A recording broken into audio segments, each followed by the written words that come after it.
Tonight on Dark Dialogue, we unravel a story that shattered a small Texas town and revealed a strength that defies the darkest odds. On May 29, 2005, in Lufkin, a routine stop at a convenience store turned deadly when Eric Parnell's rage targeted two cousins, Anna Franklin and Jennifer Holliday. A shotgun blast, a desperate 911 call, a fight for survival. What drove a man to murder, and how did one woman's courage outwit a killer? Join us as we dive into a night of horror, heroism, and the haunting question, could this have been stopped?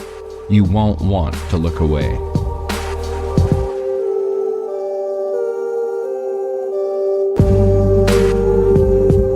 Hey Angela, how's the day job treating you? I'm here.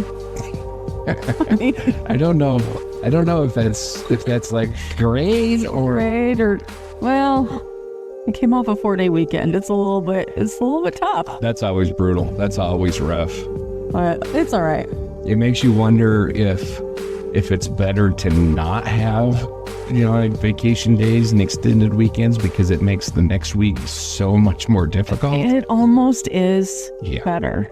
It's like the whole thing of having to take a vacation to recover from your Exactly. Yep. Yeah. Over 100 emails when I got back was kind of daunting. Yeah, that's a lot. That gets to be a bit much. Yeah. A handful of them were spam though, so I got to at least delete those, but that does help. Yeah. So, all right, well, you ready to dive into tonight's case? I am. All right, so let's go ahead and get started. So, welcome, listeners. And are you new here? Well, head over to www.darkdialogue.com to jump in, adopt a case, join the research crew, or just vibe with us on our theories. Fresh cases drop every week. Yeah, so follow us on socials at Dark Dialogue Pod, or shoot us an email at info@darkdialogue.com. We see every message, and we're so grateful for your support. Tonight's case, it's something else. We've tackled dark stories before, but this one, it's different. It's a wound that festers, not just for the brutality, but for the deception, the hidden shadows. This is an amazing case. Well, you might know Jennifer Holliday and Anna Franklin's names. Two lives cut short, their stories intertwined in a way that defies reason. And the man responsible? A piece of shit who turned a peaceful community into a place of fear, hiding in plain sight. This journey takes us from quiet neighborhoods to relentless police work, from shattered trust to cold precision of evidence. It's about loss, it's about motive, and it's about how evil can lurk behind the most ordinary mask. So get comfortable, maybe keep the lights on, and prepare yourself, because this one's gonna linger. Before we unravel the crime, we start with a setting, a community, a place that radiates warmth and connection, but in this story becomes a stage for heartbreak.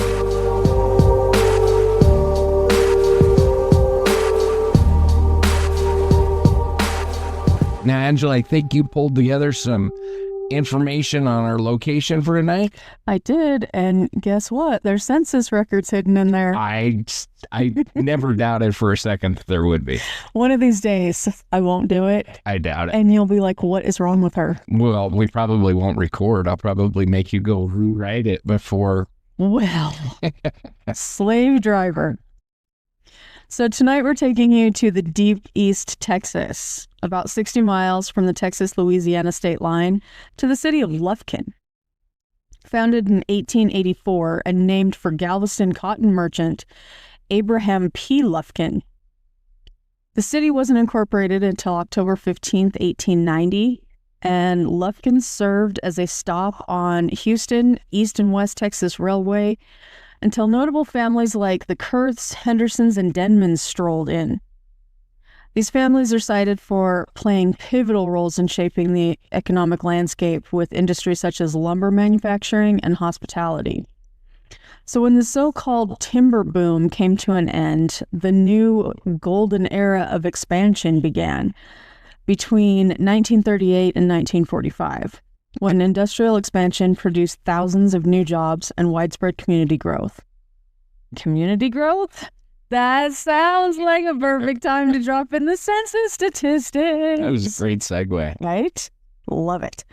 It reported 529 people resided in Lufkin, and that grew to 34,143 residents by the 2020 census. Wow, that's a pretty big one. A large jump. Lufkin became more industrialized with the opening of Lufkin Industries and Southern Paper Mill. In the mid-1960s, a cultural expansion began and improvements were made to education and the way of life, including museums. I don't know what that word was. I don't either. Museums, including museums, and the opening of a new library. Today, it boasts a diversified economy encompassing industries such as oilfield equipment manufacturing, machinery production, and tourism. An interesting fact about Lufkin's economy, the rest of the U.S., their cost of living is about 10% lower. So keep that on your radar if you're looking for a place to relocate. My final bit of interesting trivia related to Lufkin is that Gene McFadden was born there on July 13th. Wow, I have 2942. I'm pretty sure I meant 1942 there. Typo? Big one. Yeah, so she's from the future. And why is she important? Are you asking? I have no idea, but yes, I'm asking. She was the executive producer and director of the Macy's Thanksgiving Day Parade from 1977 to 2000. That's a big job. Yeah, she passed away in April of 2018 in New York, and that year, a special tribute was presented during the parade for her, with the hosts, quote, tipping their hats to honor her and her Texas roots. That's pretty cool.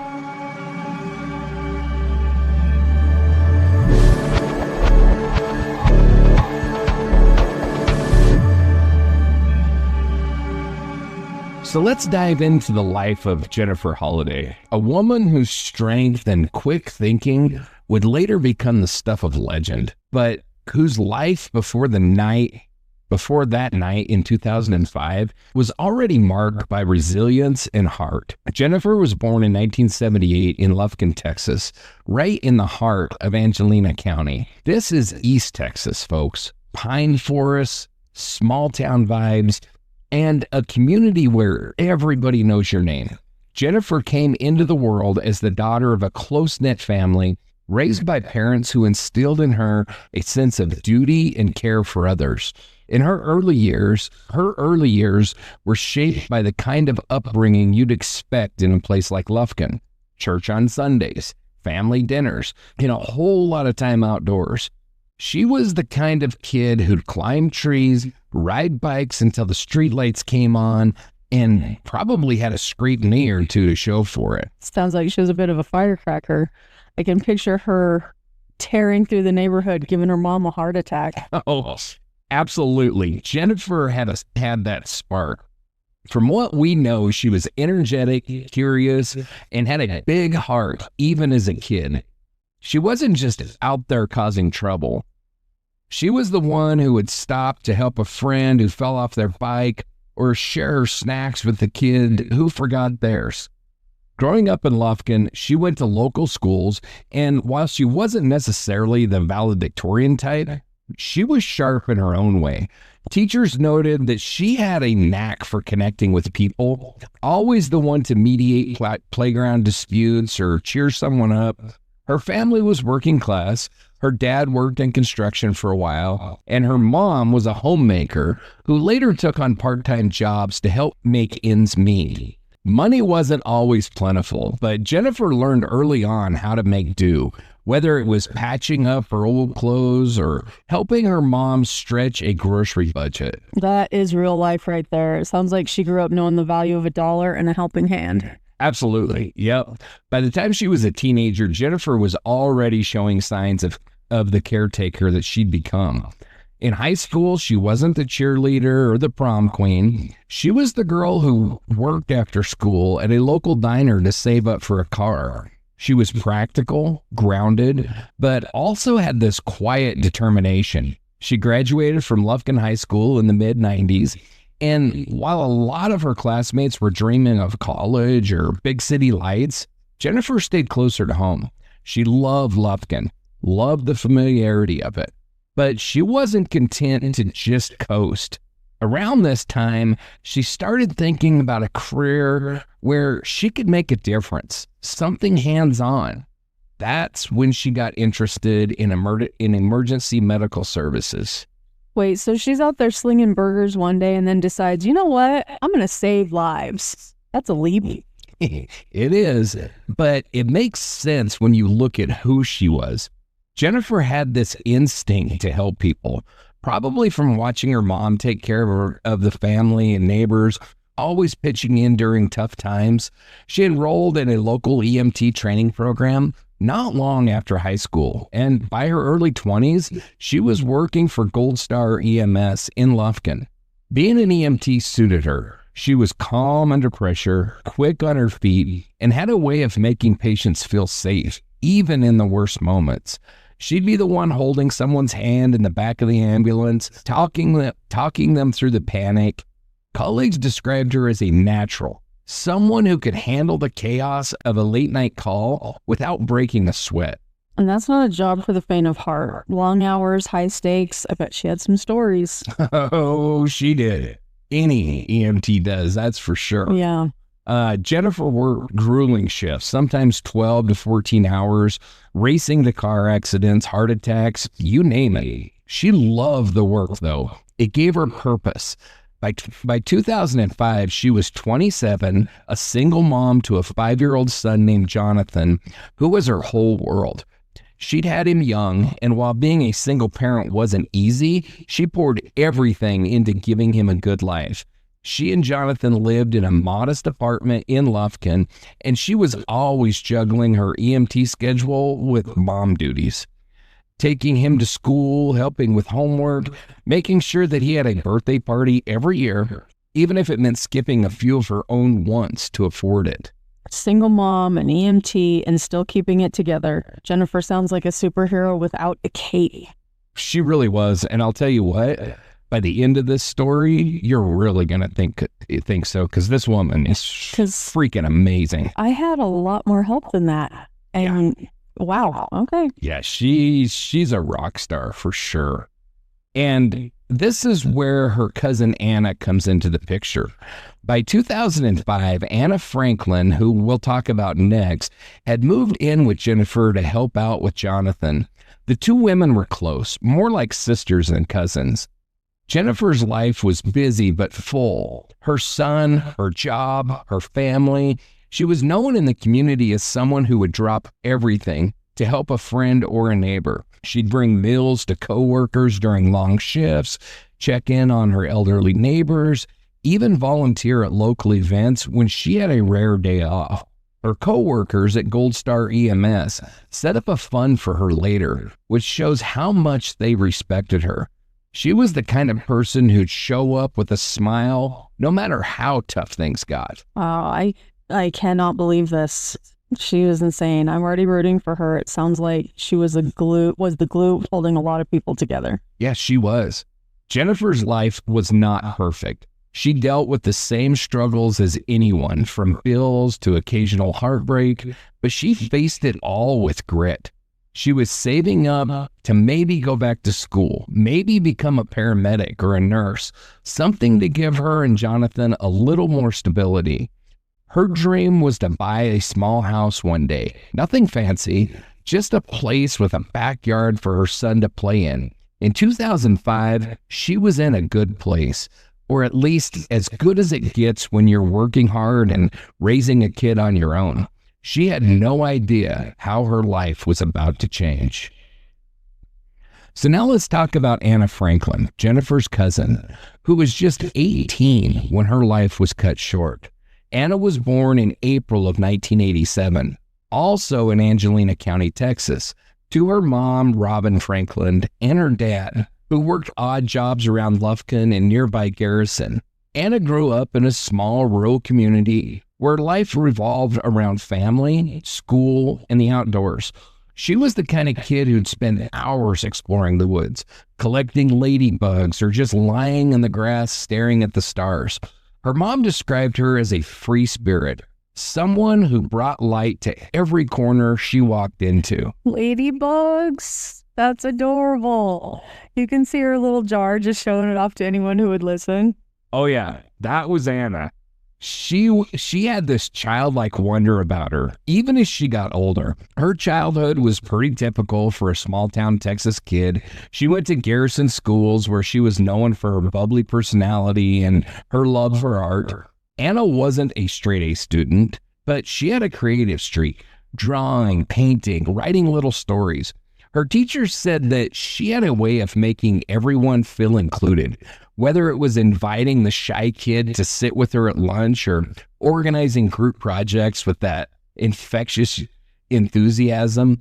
Her family wasn't wealthy. Her mom worked as a school aide and her dad was in and out of her life, but Anna didn't let that dim her shine. So it sounds like she was one of those people who just made everyone feel better, like she could just light up a gloomy day. Spot on. By the time she was a teenager, Anna was starting to figure out who she wanted to be. She loved kids, always had. She'd babysit for neighbors, help out at church daycare, and had this dream of working with children, maybe as a teacher or a counselor for kids who'd been through tough times. She was planning to enroll at Angelina College after graduating high school in 2005. Just a few months before the tragedy, she'd moved in with Jennifer and Lufkin to help with Jennifer's son, Jonathan, who saw Anna as a big sister. Anna was great with him, playing games, reading bedtime stories, teaching him how to catch fireflies.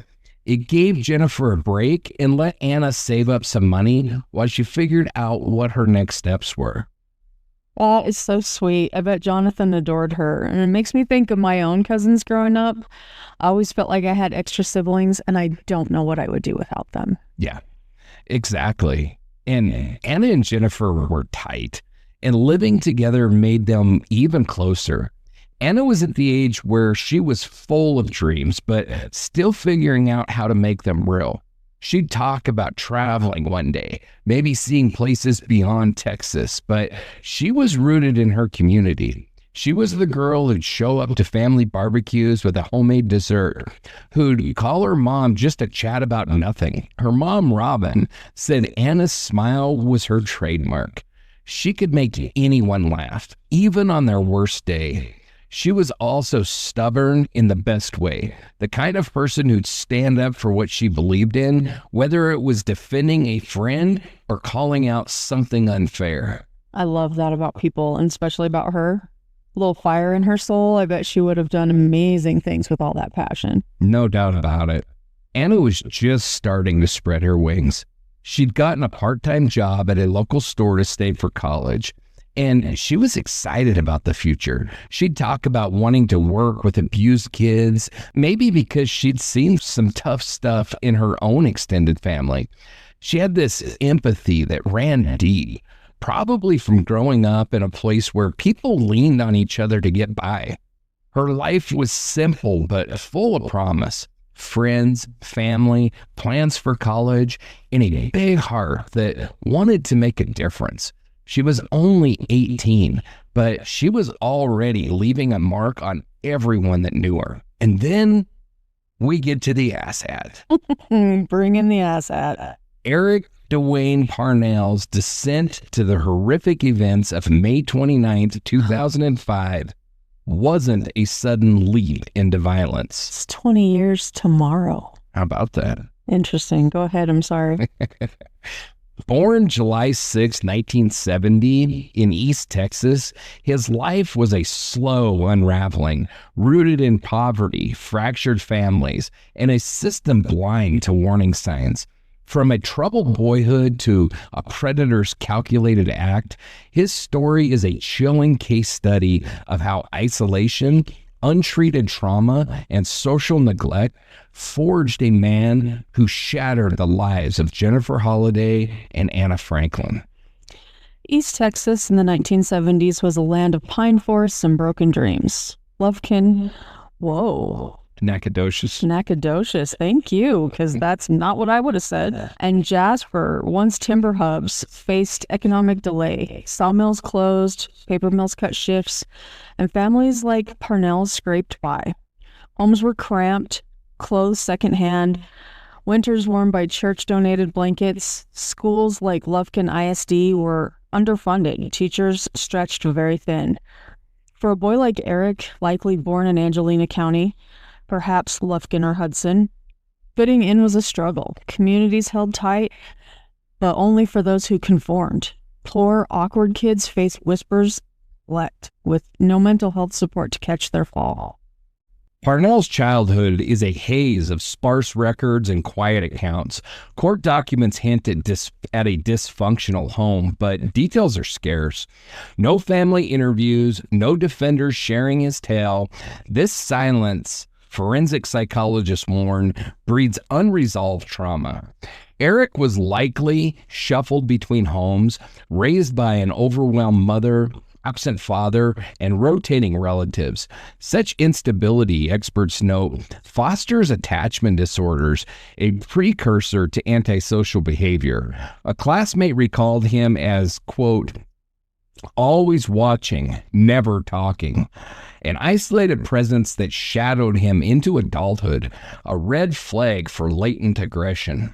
Lufkin in the 1970s was a town of contrasts, church potlucks and unemployment lines, Friday football and empty storefronts. The timber best left families like Parnell's reliant on low-wage jobs at foundries or fast food joints. Social norms were rigid. Boys were told to man up, emotions buried under stoicism. Mental health was taboo. Depression meant weakness. Abuse went unspoken. Schools lacked trauma-trained counselors. Kids like Eric were labeled problematic without intervention. His withdrawal wasn't unique, but it was a spark in a tinderbox of neglect. By his teens, Parnell was fading from view. In Lufkin area schools, he struggled. Teachers noted that he zoned out, snapped at challenges, his temper flaring over small slights. A classmate remembered his hands trembling, face red, stopping short of fists, but leaving unease. Forensic psychologists call this emotional dysregulation, a precursor to violent impulses. He dropped out around 10th grade, no GED, no college, drifting into odd jobs, warehouse work, fast food grills, construction sites.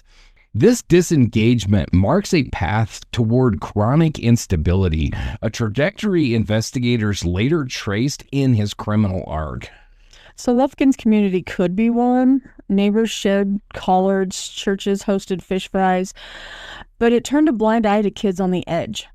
Eric's behavior, staring too long, muttering under his breath, was shrugged off as just Eric.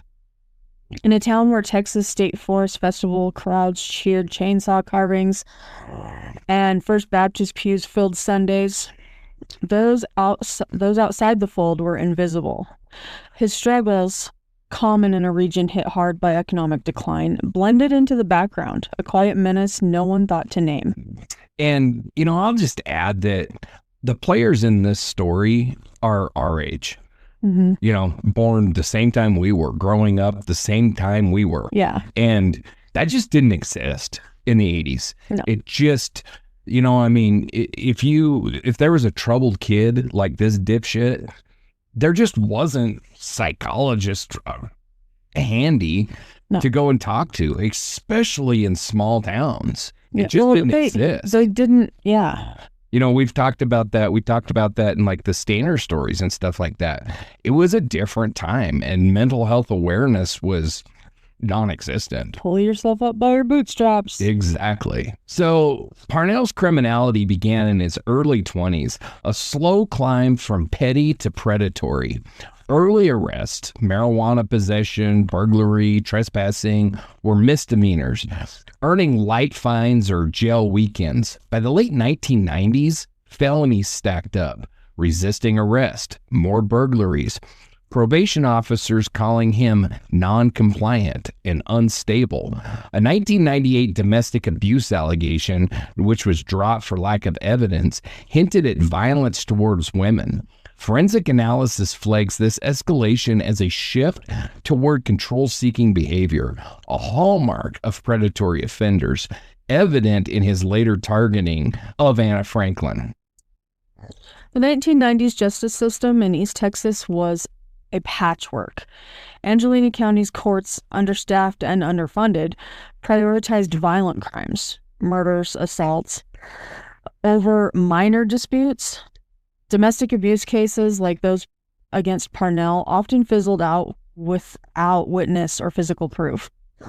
Protective orders were paper shields. Sheriffs stretched across rural beats rarely enforced them. Mental health evaluations were a formality. Jails had no therapists, and Lufkin's uninsured, like Parnell, couldn't afford private care. He slipped through, his resentment growing in the shadows. So by 2002, this dipshit was now in his early 30s, and he settled in Lufkin, a man untethered. He lived in a bare apartment in Lufkin's northeast side, then trailer parks near DeBoll.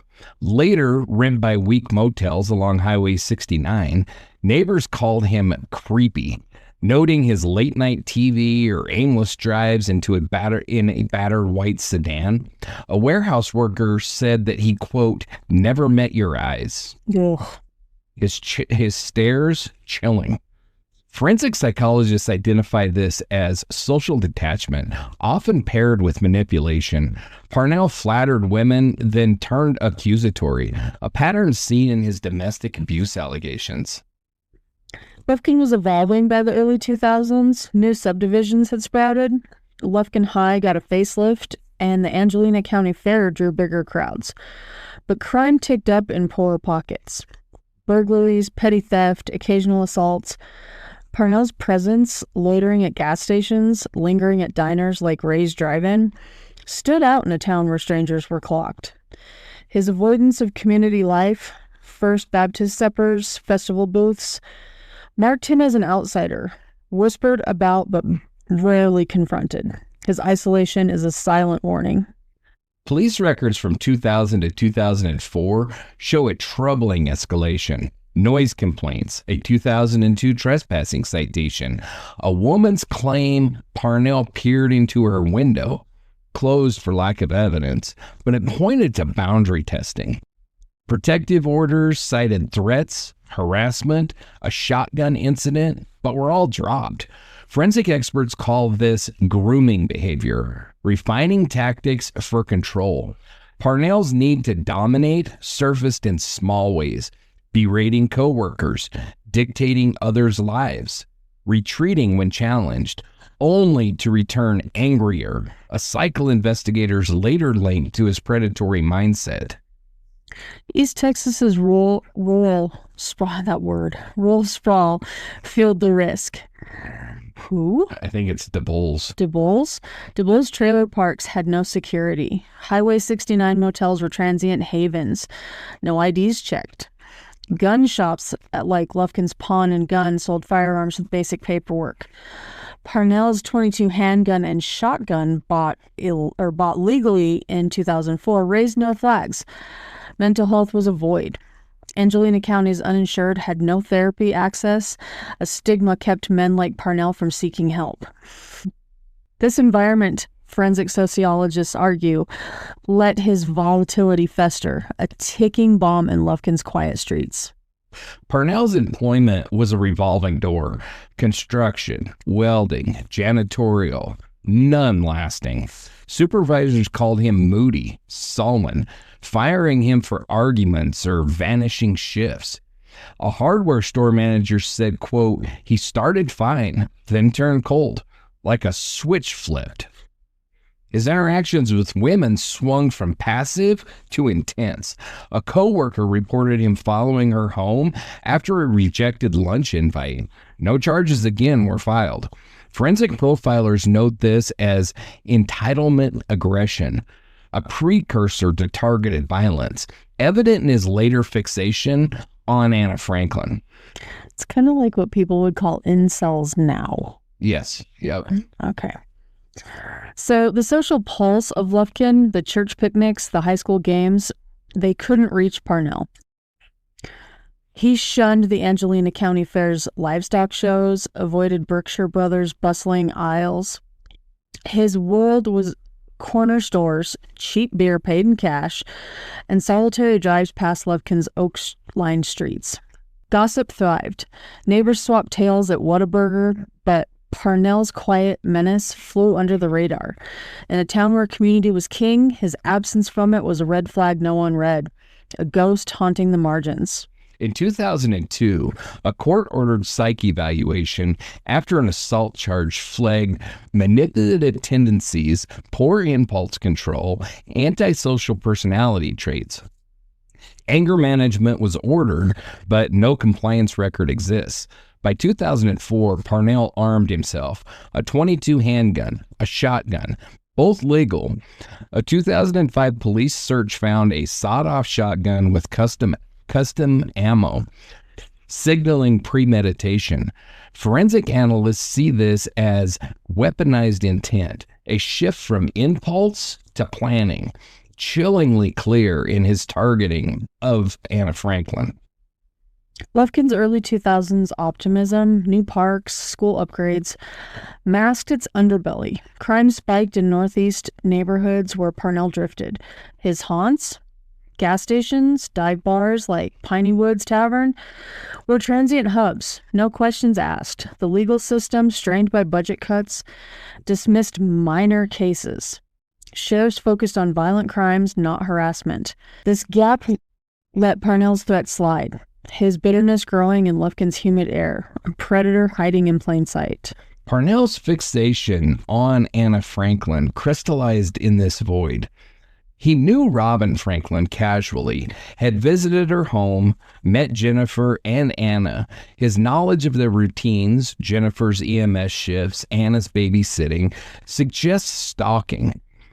Jennifer's bad feeling in May of 2005, which was reported to coworkers, hints at his presence. His mindset was a toxic brew of entitlement, rage, and control, fueled by years of perceived slights against employers, exes, the whole damn world. So the tragedy of May 29th, 2005 wasn't fated, but it was enabled. Lufkin's overworked courts, absent mental health resources, and cultural blind spots let Parnell's red flags stack up. He wasn't a genius, just a man who gamed a broken system. His story, like Jennifer and Anna's, is Lufkin's, a warning of what festers when communities miss the signs, leaving families to pay the price. Eric Dewayne Parnell was no mystery, a product of neglect, resentment, and escalation. His life culminated in a crime that tore a family apart. Understanding him demands that we confront the failures, systemic, cultural, human, that let him reach that night. His legacy is a call to see, to act, to ensure no one else walks his path. And I have to say, I don't think this has really improved all that much at all. Every story that we tell is some piece of shit that showed all kinds of signs of being a predator, and yet they're allowed to escalate until they take somebody's life. Yeah. I don't know what the answer is, but it's not waiting until the worst possible thing happens. Well, it's like now you can't get a restraining order unless they've actually physically harmed you. I know, it's insane. And restraining orders are a joke. It's just a piece of paper, yeah. Like that movie quote, what am I supposed to do? Throw it at him? Right. I can't tell you how many of these cases I've researched over the years that there's a restraining order, and then you end up reading about it because a murder ensues after the restraining order. A lot of times they act as instigation. It just pisses them off. Exactly. So, yeah, I don't know what the answer is, but what we do is not the answer. No. So, it was Memorial Day weekend, May 29th, 2005, in Lufkin, Texas. The air was heavy with humidity, the kind that clings to your skin and settles into the deceptive calm of the pines. Around 11 p.m., Jennifer Holliday was behind the wheel of her Ford Explorer, driving her cousin Anna Franklin home. Anna, just 18, had finished babysitting for a local family, and Jennifer, the 27-year-old paramedic, had picked her up as she often did. They were close, like sisters. This was a routine errand, nothing unusual, nothing alarming, just two cousins winding down after a long day. But someone was watching, and what began as a simple drive would become a nightmare that changed their lives and shook Lufkin to its core. Lufkin's South Side in 2005 was a patchwork of working-class resilience. Paul Avenue and Lotus Lane, where this story unfolds, thread through quiet neighborhoods near old timber paths, just off Highway 69's trucking corridor. The era bore scars of the post-timber economy, faded mill sites, small businesses like Polk's Pick It Up servicing as late-night hubs for shift workers, truckers, and locals grabbing snacks. Polk's, a neon-lit convenience store, was a community anchor where teens loitered and moms like Jennifer made quick stops. That night, it was open late, its glass doors buzzing with the familiar hum of small-town life. Inside Polk's Pick It Up, Anna encountered Eric Dewayne Parnell, the 34-year-old man loosely tied to their family through Robin Franklin. He wasn't a friend, nor Anna's ex-boyfriend, just a casual acquaintance whose presence didn't raise alarms. Likely, he made an advance, perhaps a flirtatious comment or other unwanted attention, and Anna, confident and clear, rebuffed him. Her dismissal, however brief, sparked something volatile in Parnell. Jennifer, waiting in the Explorer outside, sensed Anna's discomfort as she returned. They pulled away from the store, turning onto Lotus Lane, then east on Paul Avenue, unaware that Parnell's white pickup was trailing them. Paul Avenue at night is hauntingly isolated. In 2005, it was sparsely developed, flanked by dense pine trees and long shadows, with few homes and no streetlights. Highway 69's logging trucks rumbled nearby, but at that hour, the road felt endless, swallowed by darkness. It was a place where help, if needed, would be slow to arrive, a forgotten stretch in a town that prided itself on community. Parnell didn't hesitate. He pulled alongside the Explorer, and he fired his shotgun, later found sawed off by police, through the driver's side window while both vehicles were moving. The blast struck Jennifer in the shoulder, shattering glass and tearing through flesh and bone. The pain was immediate, the shock overwhelming, yet Jennifer's response was extraordinary. She didn't panic. She didn't veer off the road. Bleeding and stunned, Jennifer steered the Explorer to a controlled stop on the roadside near the 100 block of Paul Avenue. Her EMS training, honed through years of responding to car wrecks and violent scenes, kicked in. Forensic psychologists later described this as strategic resilience, a crisis schema where trained professionals like Jennifer compartmentalize trauma to act decisively, a hallmark of crisis survivors. So imagine this with us. You're shot, your cousin is beside you, and a man with a shotgun is closing in. Most would freeze, but Jennifer didn't. She assessed the situation, her paramedic instincts overriding fear. That moment, pulling over with intention, wasn't just survival. It was brilliance under fire, a testament to her training and resolve. And from what I understand from the research, she didn't even know what the hell happened at this point. She just was driving along, and all of a sudden, she said she kind of heard the gunshot, but she didn't put it together that it was a gunshot. She just heard this boom, and all of a sudden, she was hurting, and Anna was screaming, and she thought maybe it was a car wreck. She thought maybe somebody had hit them. And she hadn't put it together that it was a shotgun at this point at all. Oh.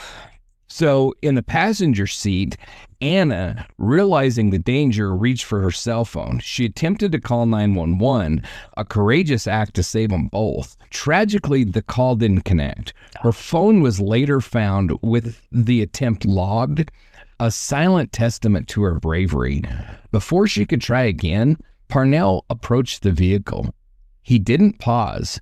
He fired his second shot at close range, striking Anna in the back of her head. She tragically lost her life after that courageous 911 attempt, just inches from her cousin. Anna was 18, vibrant and full of dreams. She was the heart of their household, a confidant to Jennifer, a daughter to Robin. Her loss in that lonely stretch of Paul Avenue, minutes from home, shattered a family and a community. Her courage in those final moments, reaching for help, should never be forgotten. Jennifer faced the unimaginable. Her cousin murdered beside her, her own blood pooling, and Parnell now opening the door. Yet, even in shock, her mind remained active. Parnell dragged her from the Explorer and forced her into his pickup. He didn't know the woman beside him was no ordinary victim. She was a paramedic, a mother, a survivor with a mind sharpened by crisis. From the forensic perspective, Jennifer's response was unbelievably remarkable. Her EMS training enabled strategic resilience, mirroring crisis survivor profiles. She began analyzing Parnell, his tone, posture, volatility, filing mental notes at every turn, every road sign. This wasn't passive endurance. It was calculated survival, a tactic honed through years of triage under pressure. And this wasn't a random act in some desolate nowhere. It happened in Lufkin's south side.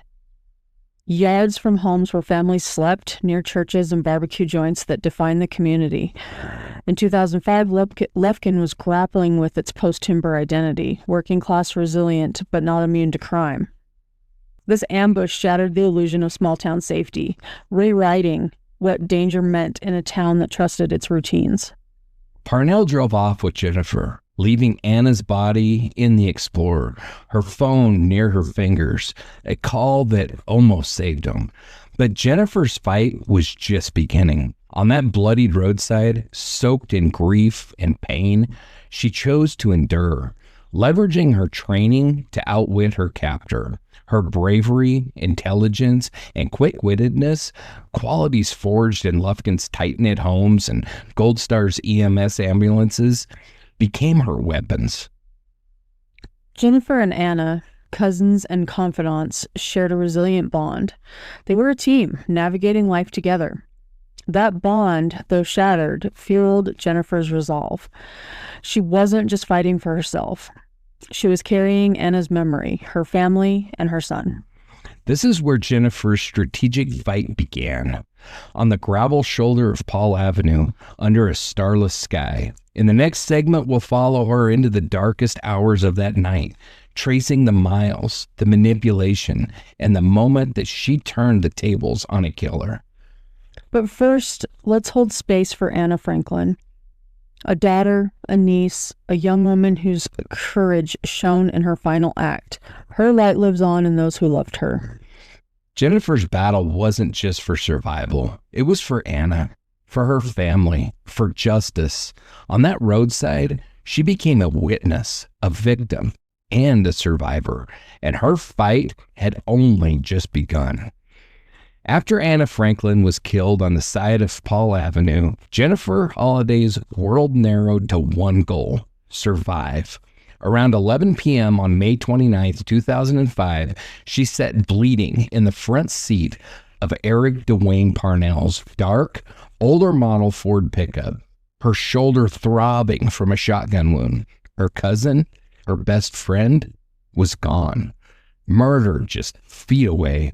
Yet, despite the physical distress and grief, Jennifer's mind was racing. her paramedic instincts kicking in to navigate a nightmare that had only just begun. Parnell, a 34-year-old casual acquaintance of Anna's mother, Robin, gripped the steering wheel. His shotgun, later recovered as a sawed-off 12-gauge within arm's reach. He drove away from Lufkin's south side, leaving the crime scene behind, his silence as chilling as the act that he'd just committed. The terrain shifted as they left Lufkin's dim industrial sprawl for Angelina County's rural back roads. Narrow, unmarked paths carved through pine stands and logging trails. In 2005, these roads were the domain of timber trucks and hunters, where headlights vanished into miles of darkness. The post-timber economy had left much of this area isolated, with sparse homes, no streetlights, and spotty cell coverage. Memorial Day weekend meant even fewer cars, fewer patrols, and a pervasive dread that cloaked the night, amplifying Jennifer's fear. Fear didn't paralyze Jennifer. Her training, honed through years of responding to car wrecks, overdoses, and violent scenes, transformed her into a strategist. She scanned her surroundings, street signs, road curves, the dashboard's layout. Likely, she noted Parnell's hands. Were they steady, or did they tremble? Was the shotgun accessible or secured? Forensic psychologists later remarked on her trauma-induced situational awareness, a coping mechanism where crisis-trained individuals like Jennifer enter a hyper-alert state, logging details to survive. This wasn't just a drive. It was a descent into isolation. Angelina County's back roads, crisscrossing through pine forests and farmland, offered no landmarks, no hope of a passing car. The silence was oppressive, broken only by the truck's engine and the rustle of branches. For Jennifer, each mile deepened the stakes, yet her resolve held her firm. Her mind working to stabilize a scene where she was both a victim and a responder. Jennifer didn't scream. She didn't plead. She engaged this dipshit using the same emotional attunement that calm patients on EMS calls. Likely, she asked neutral questions. Where are we going? Or do you have family nearby? Gauging his volatility without provoking him. This mirrored what forensic experts called strategic compliance, a passive resistance technique where survivors de-escalate to prolong their life. Her actions weren't submission. They were a calculated bid for control, buying time to outwit her captor. Parnell responded, his words spilling into rants, reportedly about being misunderstood, disrespected, or betrayed. Anna's rejection at Polk's pick-it-up likely fueled his rage, and Jennifer, in his twisted mind, became a target for that humiliation. Yet Jennifer let him talk, each outburst giving her insight into his paranoia and instability. Her composure, despite physical distress, was a masterclass in survival, turning his volatility into a crack she could exploit. Jennifer's presence of mind was extraordinary. Most victims struggle with basic function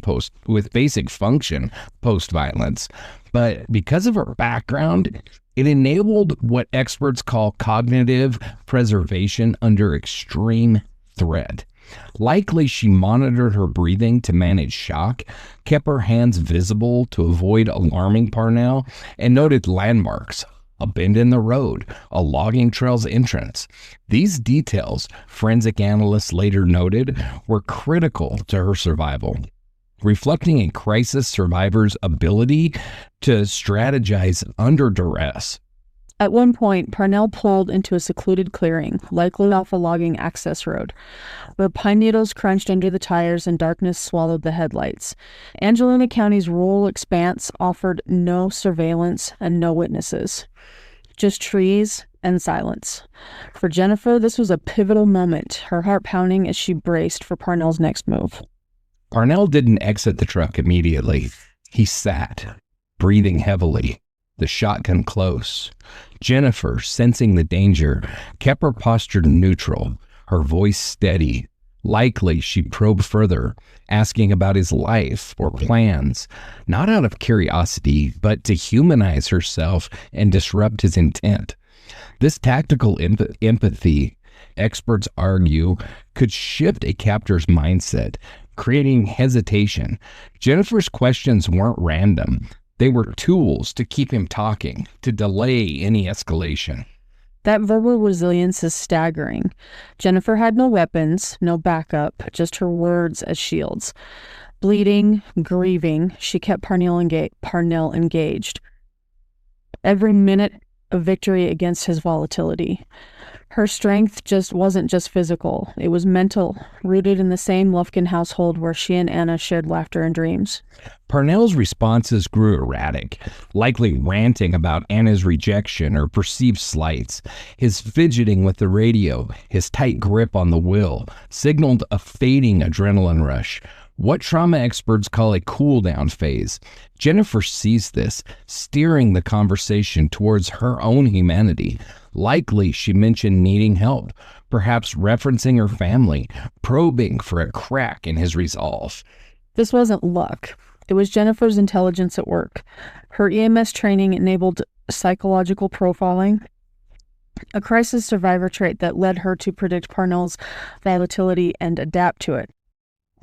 She wasn't just enduring, she was outmaneuvering, carrying Anna's memory and her own will to live through every calculated word.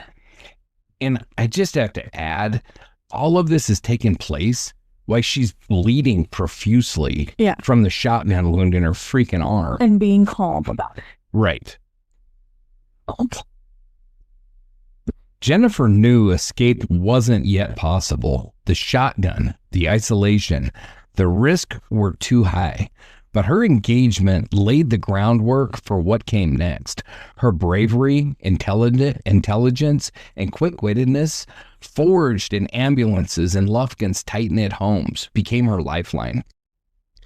We'll follow that lifeline, tracing Jennifer's next steps as she turned the tables on her captor. But for now, hold on to this. Jennifer Holliday, shot and grieving, chose to endure, leveraging her training to outwit a killer in the heart of East Texas's darkest woods.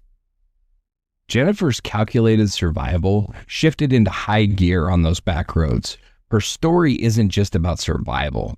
It's about a woman who refused to be broken, fighting for herself, her family, and the memory of Anna Franklin.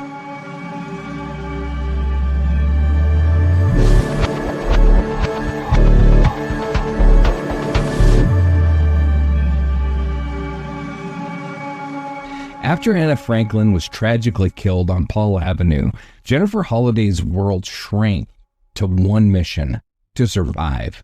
Jennifer's engagement deepened. Likely, she probed Parnell's life, his family, his plans. Again, not out of curiosity, but to exploit his cool-down phase, the post-adrenaline state where volatility wanes. Then she made a bold move. She asked to call someone, citing concern for her family. This tactical empathy, forensic psychologists argue, pierced Parnell's paranoia, creating hesitation. And I mean, the dude was like completely out of his freaking mind, because she was able to convince him that he saved her. She kept saying that, "You're my savior. You're my savior. Oh, now I got to get to the hospital." And they went through this whole thing about how, they could be together but she could only be with him if she lived. And so, but she was in love with him because he'd saved her life. Oh, Florence Nightingale syndrome. Oh, yeah. And so then he was like, "Well, yeah, but if they come, then they're going to arrest me." And she was like, no, they won't arrest you. You're a hero. You saved me. And so finally he was like, yeah, I saved you. Yeah. And so he handed her the phone, a critical mistake for him. And around 1 a.m., Jennifer called 911, disguising it as a casual conversation. She didn't scream. She used tone and pauses to signal urgency, likely speaking as if to a friend. And the dispatcher, this woman man, she was freaking awesome because she picked up on this right away, and she was like, okay. And so she just played right. Yes or no questions. Yeah. Yeah. And I mean, she was, and she would ask her things, you know, like, she said there was something about like a shooting, and Jennifer was like, it's the same one, because the dispatcher was like, officers are responding to a shooting, and Jennifer was like, it's the same one. And the dispatcher was like, it's the same shooting. And she's like, it's the same one. Yes, it's the same one. This guy saved me. This guy saved my life. And then the dispatcher was like, is he the one that shot you? And she's like, yes, he saved me. I mean, it was brilliant on both of these women's parts, and they played it perfectly. It's kind of like the 911 calls now where they order a pizza. Right. And they say like pepperoni if he's there, stuff like that. Yeah. Yeah. And this dispatcher, she freaking nailed it. It was perfect. That 911 call was everything. Jennifer flipped the dynamic, turning Parnell's control into her lifeline. Her intelligence, bravery, and quick-wittedness forged in ambulances made it possible, carrying Anna's memory through every calculated word. So Jennifer's calculated survival reached its turning point. The 911 call set her rescue in motion, but I mean, it wasn't at all over by this point. I mean, you know, because he had told her, they'd made it very clear to the dispatcher, you know, yeah, the ambulance can come, but no cops are allowed. And poor Jennifer, she is an EMT, so she knows the routine. Yeah. And ambulances do not go into a situation without cops. Yeah. So she knows they're not coming to get her without cops, because that's just a hard and fast rule. Right. And so she knows what's going on, but they're playing this game, and this goes on. And, you know, she talked this dipshit into, you know, she needed to stop the bleeding. And so he gave her a t-shirt, you know, to wrap around her arm and stop the bleeding and stuff like that. And, you know, luckily she was an EMT, so she knew what she was doing, but she's still losing a lot of blood. So for now, hold on to Jennifer's courage. Shot and grieving, she chose to outmaneuver a killer in East Texas dark woods, proving survival isn't luck, it's strategy. Jennifer wasn't just a survivor. She was a strategist, fighting for herself, her family, and Anna's memory. Her story continues in the moments that brought her home. So picture this. They're in this dipshit's rundown pile of shit trailer house. She's wrapped up in his dirty freaking laundry trying to stop the bleeding. And she's on the phone with this brilliant 911 dispatcher, and they're playing this thing out. And she's convinced this guy that she's in love with him, and they're going to get married and live happily ever after. How? I mean, it's insane. It's insane to think of just a kidnapping victim, just somebody that's grabbed off the street and is able to do this. But she is freaking injured and bleeding, losing blood, and she still remains so composed that she's able to convince this madman that he's her savior, and convinced him to let her call 911 and have an ambulance sent so that she could go to the hospital to be saved, to be saved so that she could marry him. So it's just insane. It's so impressive. Yeah. So this goes on. This goes on for quite a long time. I don't know the exact duration of this 911 call, but it just goes on. And these two women are you know, kind of playing with this dude, essentially. It was freaking brilliant. And then, but he's antsy as hell, you know. And then the ambulance comes, and, you know, she keeps asking, you know, she asked the 911 operator multiple times, Anna's dead, isn't she? She's dead, huh? And obviously the dispatcher wasn't going to answer that question right there. And I don't even know that she knew at that point. You know, typically dispatchers don't know a lot of what's going on at the scene. And so she may not have known, but regardless, she wasn't going to tell the truth. Yeah, she wasn't going to tell a victim that. So she kept trying to, shift the conversation away from that. And then Jennifer had to keep convincing this dumbass, worthless piece of shit that she's in love with him. So she literally sat down on the couch and was like, come sit down beside me. I feel safer when you're near me. I mean, wow, it was brilliant. And then so she's getting her Oscar now too. Oh, this woman deserves more than just an Oscar. She deserves freaking every award possible. She is so impressive, and it's hard to write the extent of her injuries, but it was significant. It was significant enough to affect the rest of her life, even to today. Wow. So we're talking about severe injury that she's dealing with. I mean, it was a shotgun wound to her arm. So it was a bad injury. Kind of blows up, doesn't it? Yeah. And so, but yes, she was able to hold it all together and still maintain this, which is just incredible. So they're continuing all this, keeping this dumbass, worthless piece of shit on the line, on the hook. I wish we knew how you felt about those guys. I would like to get my hands on this freaking psychopath. I'm getting sick of guessing how you feel. I know. Well, I try to keep my feelings hidden. I think I do a pretty good job. So the ambulance then pulls in, and I mean, it was to the point that the ambulance couldn't figure out exactly where they were supposed to be going. And so this dumbass gets on the phone and gives directions. Oh, yeah. He's like, oh, yeah, you'll see, I don't remember exactly, but he's like, oh, yeah, there's a red barn on the left, and you're going to take the right after that. But I mean, he led them right to the house. And so they're looking out the piece of shit trailer out his windows, and the ambulance kind of pulls in on a hill and stops. And Jennifer was like, I know what's going on here. They will not come to the house. But then dumbass is like, why aren't they coming down? He starts freaking out. Why aren't they coming down here? Why aren't they coming down here? The cops are coming, aren't they? The cops are coming, aren't they? And the dispatcher, who, I mean, she's just making this shit up on the fly too.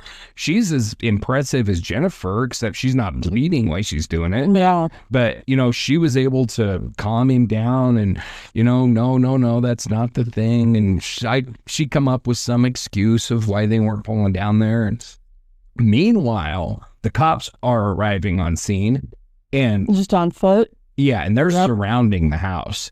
And then, so finally the dispatcher's like, the ambulance is afraid of getting stuck. So can you walk her up to the ambulance? They can't make it down to your house. And he's like, okay, yes. No tricks.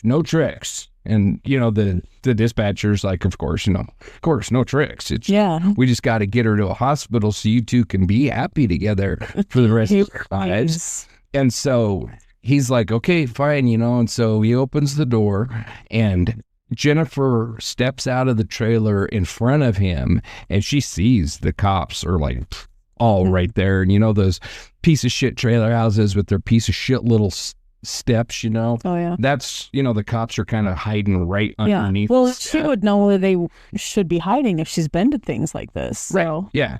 And so she kind of walks down, and then she purposely walks just a little bit faster to create some separation.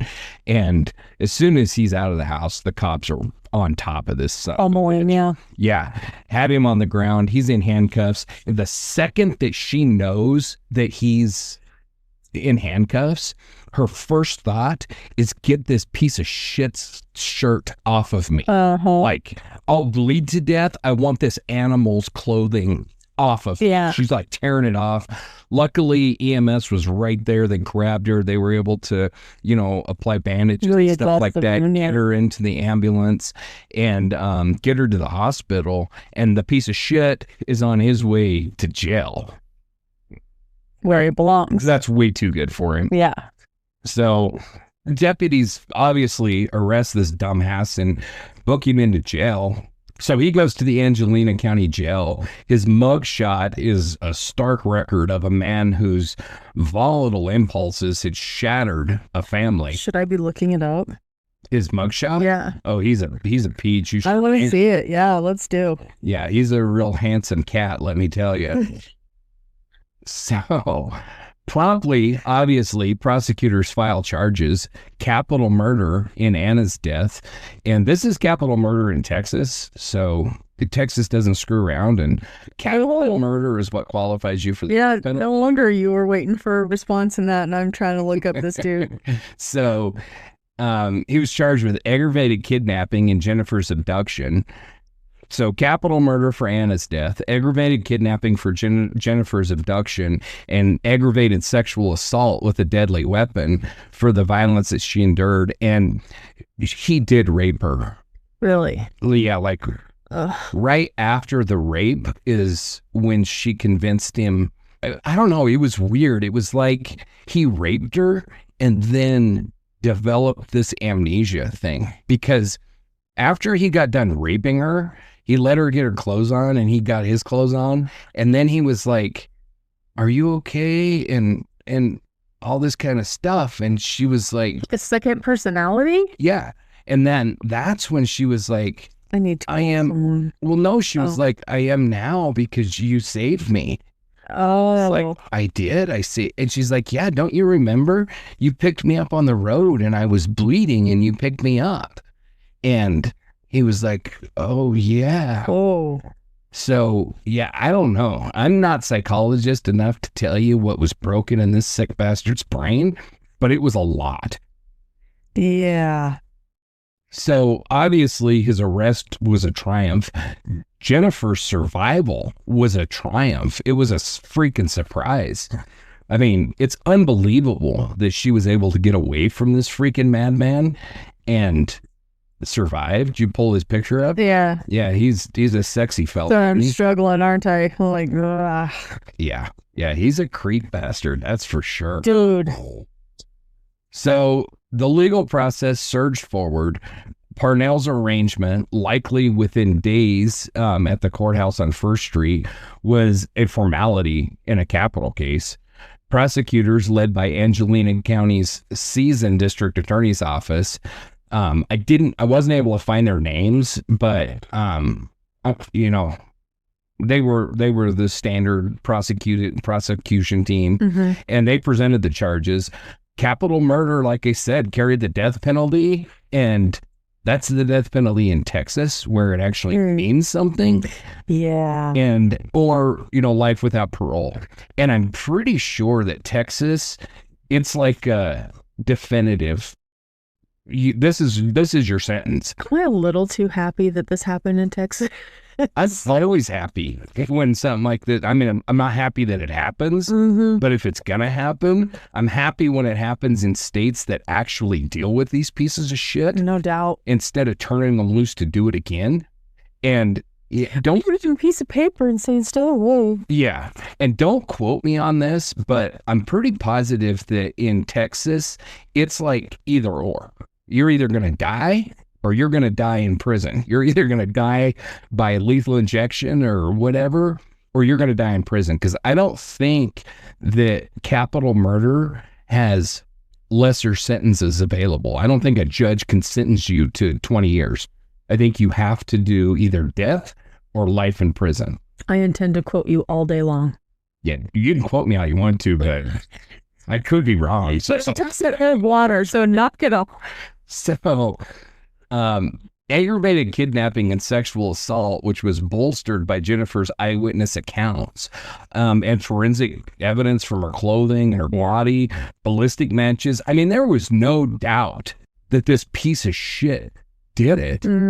And a lot of that is because she was smart enough and fast enough on her feet to survive. Yeah. And so she was there to testify. Oh yeah, that's the piece of shit that shot me, that shot my cousin in the head, that raped me, kidnapped me, raped me, and then was convinced I was in love with him. Yeah, that's the psychotic piece of shit right there. And so, you know, the trial was held in Lufkin's courthouse, or Angelina County's courthouse, and investigators had built an airtight case. Like I said, they had the forensic evidence, they had her testimony. I mean, it was sealed. There was no freaking doubts at all. And you know, Parnell wasn't a stranger to Lufkin. He grew up there. He was a known face. And so everybody in town, for the most part, knew this freak. Probably a lot of them had problems with him, you know. But the case wasn't destined for a quick resolution. Capital murder trials in Texas demand meticulous preparation. Prosecutors aimed for thoroughness. The defense sought to mitigate a death penalty, which I think in this case was their only freaking hope, is, you know, to keep him out of the chair, because he's guilty. Yeah. I mean, I couldn't imagine being the poor bastard that drew the card to defend this piece of shit, because, right, you know, there is no doubt. It's not like you could say, you know, oh no, it was they identified the wrong man. No, she walked out the door right in front of him. So I mean, there's nothing that you can say, because she lived, thank God. But that was the clincher, man. Every defense is shut down by her being able to sit on the stand and say, oh, no, I lived this, and it was that piece of shit, and this is what he did. And so the defense definitely had their work cut out for him. And so he faced trial in 2006. Like I said, the evidence against him was formidable, to say the least. And with Jennifer's testimony, it was a sealed deal, period. And the pre-trial process was a whole new ordeal. And it tested Jennifer's bravery as she prepared to face this piece of shit who'd murdered her cousin, who had nearly destroyed her. And Parnell's defender was the public defender, because this worthless piece of shit couldn't afford an attorney. And so clearly was a card drawn. Yes. Yeah. And you know, this guy was like, oh, not me. Oh, please not me. Short straw. So probably ruined his career. I doubt it. You know, I mean, public defenders, this is their deal. True. So it's usually not held against them. I don't know. Some of them were kind of slimy. Oh, some of them are pieces of shit, for sure. I know you don't know the case because you haven't got off your ass and watched the show yet, but Making a Murderer. How do you know? How do you know? I have not started watching that yet. Lucky guess. No, I have started watching it, but I had to stop because I was informed I was not allowed to watch it by myself. Oh, that's too funny. But anyways, so Brandon Dassey gets this. Tell me to get off my ass. This sawed-off little freaking weasel of a defense attorney. Oh, this guy. There is something to throw at you. You have lots of stuff to throw at me over there. So throw it back. I'm scared. This guy is, I mean, he is a piece of shit defense attorney. And yeah, you could tell he's just a freaking weasel. So whenever you finally finish that, you'll know what I'm talking about. And so then it'll make sense. But there are those little Weasley bastards who try to get the case because it's going to make them a name. A little beady-eyed. Instead of, you know, trying to provide a defense to somebody. I think that public defenders, I think it's an admirable job, honestly, because they don't make shit. No. And I do believe everybody, even a piece of shit like this, is entitled to a defense. That's our system. I believe in it. And so they're critical. And so, you know, if somebody's actually a public defender and is just defending somebody because that's their job, I don't hold it against them.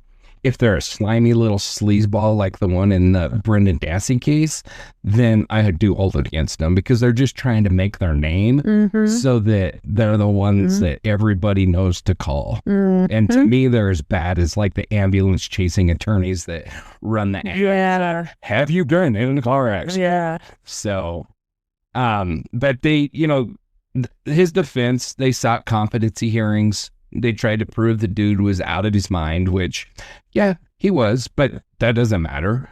Was he legally insane? Yeah. No, he wasn't legally insane. Was he insane? Well, you've got to be insane in order to do some shit like this. And believe that the woman loves you and will marry you when it's all said and done. Well, absolutely. But I've said this about the insanity plea for pretty much my whole life. And that is, yeah, you've got to be insane to commit murder. Unless it's, in defense of somebody that you love. I mean, the heat of passion type of murders and stuff like that. I can't say that I agree with them, but you can at least understand the mindset of somebody. Yep. But other than that, all of these animals are insane. They've got to be, because they don't do this kind of shit if you're sane. But does that mean that you turn them loose or let them live out their life in a mental home? Absolutely not. No, you lock their ass down or you kill them. One of the two. So, it's clear this is capital murder, aggravated kidnapping, aggravated sexual assault, and you'd want it to move quick, but it doesn't. And a lot of that has to do with the death penalty aspect of it. So weeks after Parnell's arrest, a court-appointed psychologist evaluated his competency, and that's going to happen pretty much in every criminal case, in every capital case, because of the whole death penalty thing. And the findings confirmed that Parnell understood the charges. And that's critical. Did he know that it was wrong, and did he understand the charges? And he was facing death. And so they also found that he could assist in his own defense. So that doesn't meet the requirements of insanity. Yeah. And so this piece of shit is going to stand trial. I cannot wait for you to tell me what his defense was. So I just can't wait. So for Jennifer, waiting through these delays had to have been agonizing, and she's still healing from her wounds, and dealing with the fact that she'd lost her cousin who, we said was more like a sister than a cousin. And so she's dealing with all of that. I mean, I just can't imagine what she was going through. And then I can't imagine what anybody goes through when they know that they've got to face this person in court. Yeah. I don't know. She strikes me as a very strong person, obviously. Well, yeah. And so I don't know how intimidated she was to sit in front of him, but it's no matter what, it's just gotta be like the sense of impending doom, waiting for this trial to come and for you to get this shit over with and behind you, So the prosecution, which I said was led by Angelina County's district attorney's office, they had all the perfect evidence. And they had, plus the fact that a lot of this took place on a 911 call, which evidence is recorded. Yeah. And so that's not hearsay technically, right? No, that's not hearsay. No one can say hearsay. No, because the two people that were part of the conversation are Jennifer, thank God she lived, and the police dispatcher, both of which can be called in and cross-examined if need be. Exactly. So no hearsay. Got that thing, yeah. And that's a clincher, because the whole ordeal after they arrive at this dipshit's house plays out on a recorded 911 call, right? Including him talking to the dispatcher and all of police aren't here, right? They're not coming, right? Yeah. So, Jeez. and Jennifer's resilience, it showed in court. She was present at the pretrial hearings. She faced Parnell, and he was just feet away from her. And her composure her composure is another testament to her freaking bravery. Did he have the balls to look her in the eyes? I don't know. She never said. I don't know. I don't want to know. And Okay. so one courtroom observer said, quote, Jennifer didn't just survive the crime, she survived the system, end quote. And that's a nod to her ability to endure cross-examination without faltering. I didn't see any quotes from the cross-examination, or I didn't hear any reports about it, but I can tell you right now, if this piece of shit's defense attorneys attacked her, then I take back anything I say about public defenders when they're in the same class as the little weasel from Brendan Dassey's case, because if your defense is to attack a victim like her, then you're a piece of shit. Exactly. And Anna's poor mom is having to sit through this whole thing, and she's lost her daughter. But then on top of that, Jennifer and Anna were like sisters. So I'm sure that Jennifer was like another daughter to Robin. And so she's having to see her quote unquote second daughter up there enduring all of this bullshit and facing this freaking animal. And so it brings us to the point of, we definitely alluded to it, but was the 911 call going to be admissible? Obviously the defense attorneys brought that up, and the judge ruled, yeah, I'm sure for the same reasons that I just noted, because they can cross-examine anybody on that phone call. There's only the three of them, the dipshit scumbag and Jennifer and the dispatcher. That's it. So all of those can be cross-examined if need be. So yeah, the judge ruled, yes, it is. And so then the defense says, okay, well, we need a change of venue because everybody here knows that. Yeah, because of the pretrial publicity. And the judge was like, yeah, bullshit. You can get a fair trial, just as fair here as anybody else. And it's interesting, and I'm just going to go off on a little thing here because it's just interesting. And that is, have you ever seen Bernie? The movie Bernie? You're going to start bringing a notebook with you so you can write down all the shows and stuff I have to watch. Yeah. I don't think no. Great freaking movie. Jack Black plays Bernie. And Bernie, he was an actual dude. And he was like I won't say he was like really effeminate, but he was pretty effeminate funeral director in this same part of Texas, which is why I bring it up. And he was like the most lovable freaking dude I think ever to walk the planet. I mean, everybody in town loved this guy.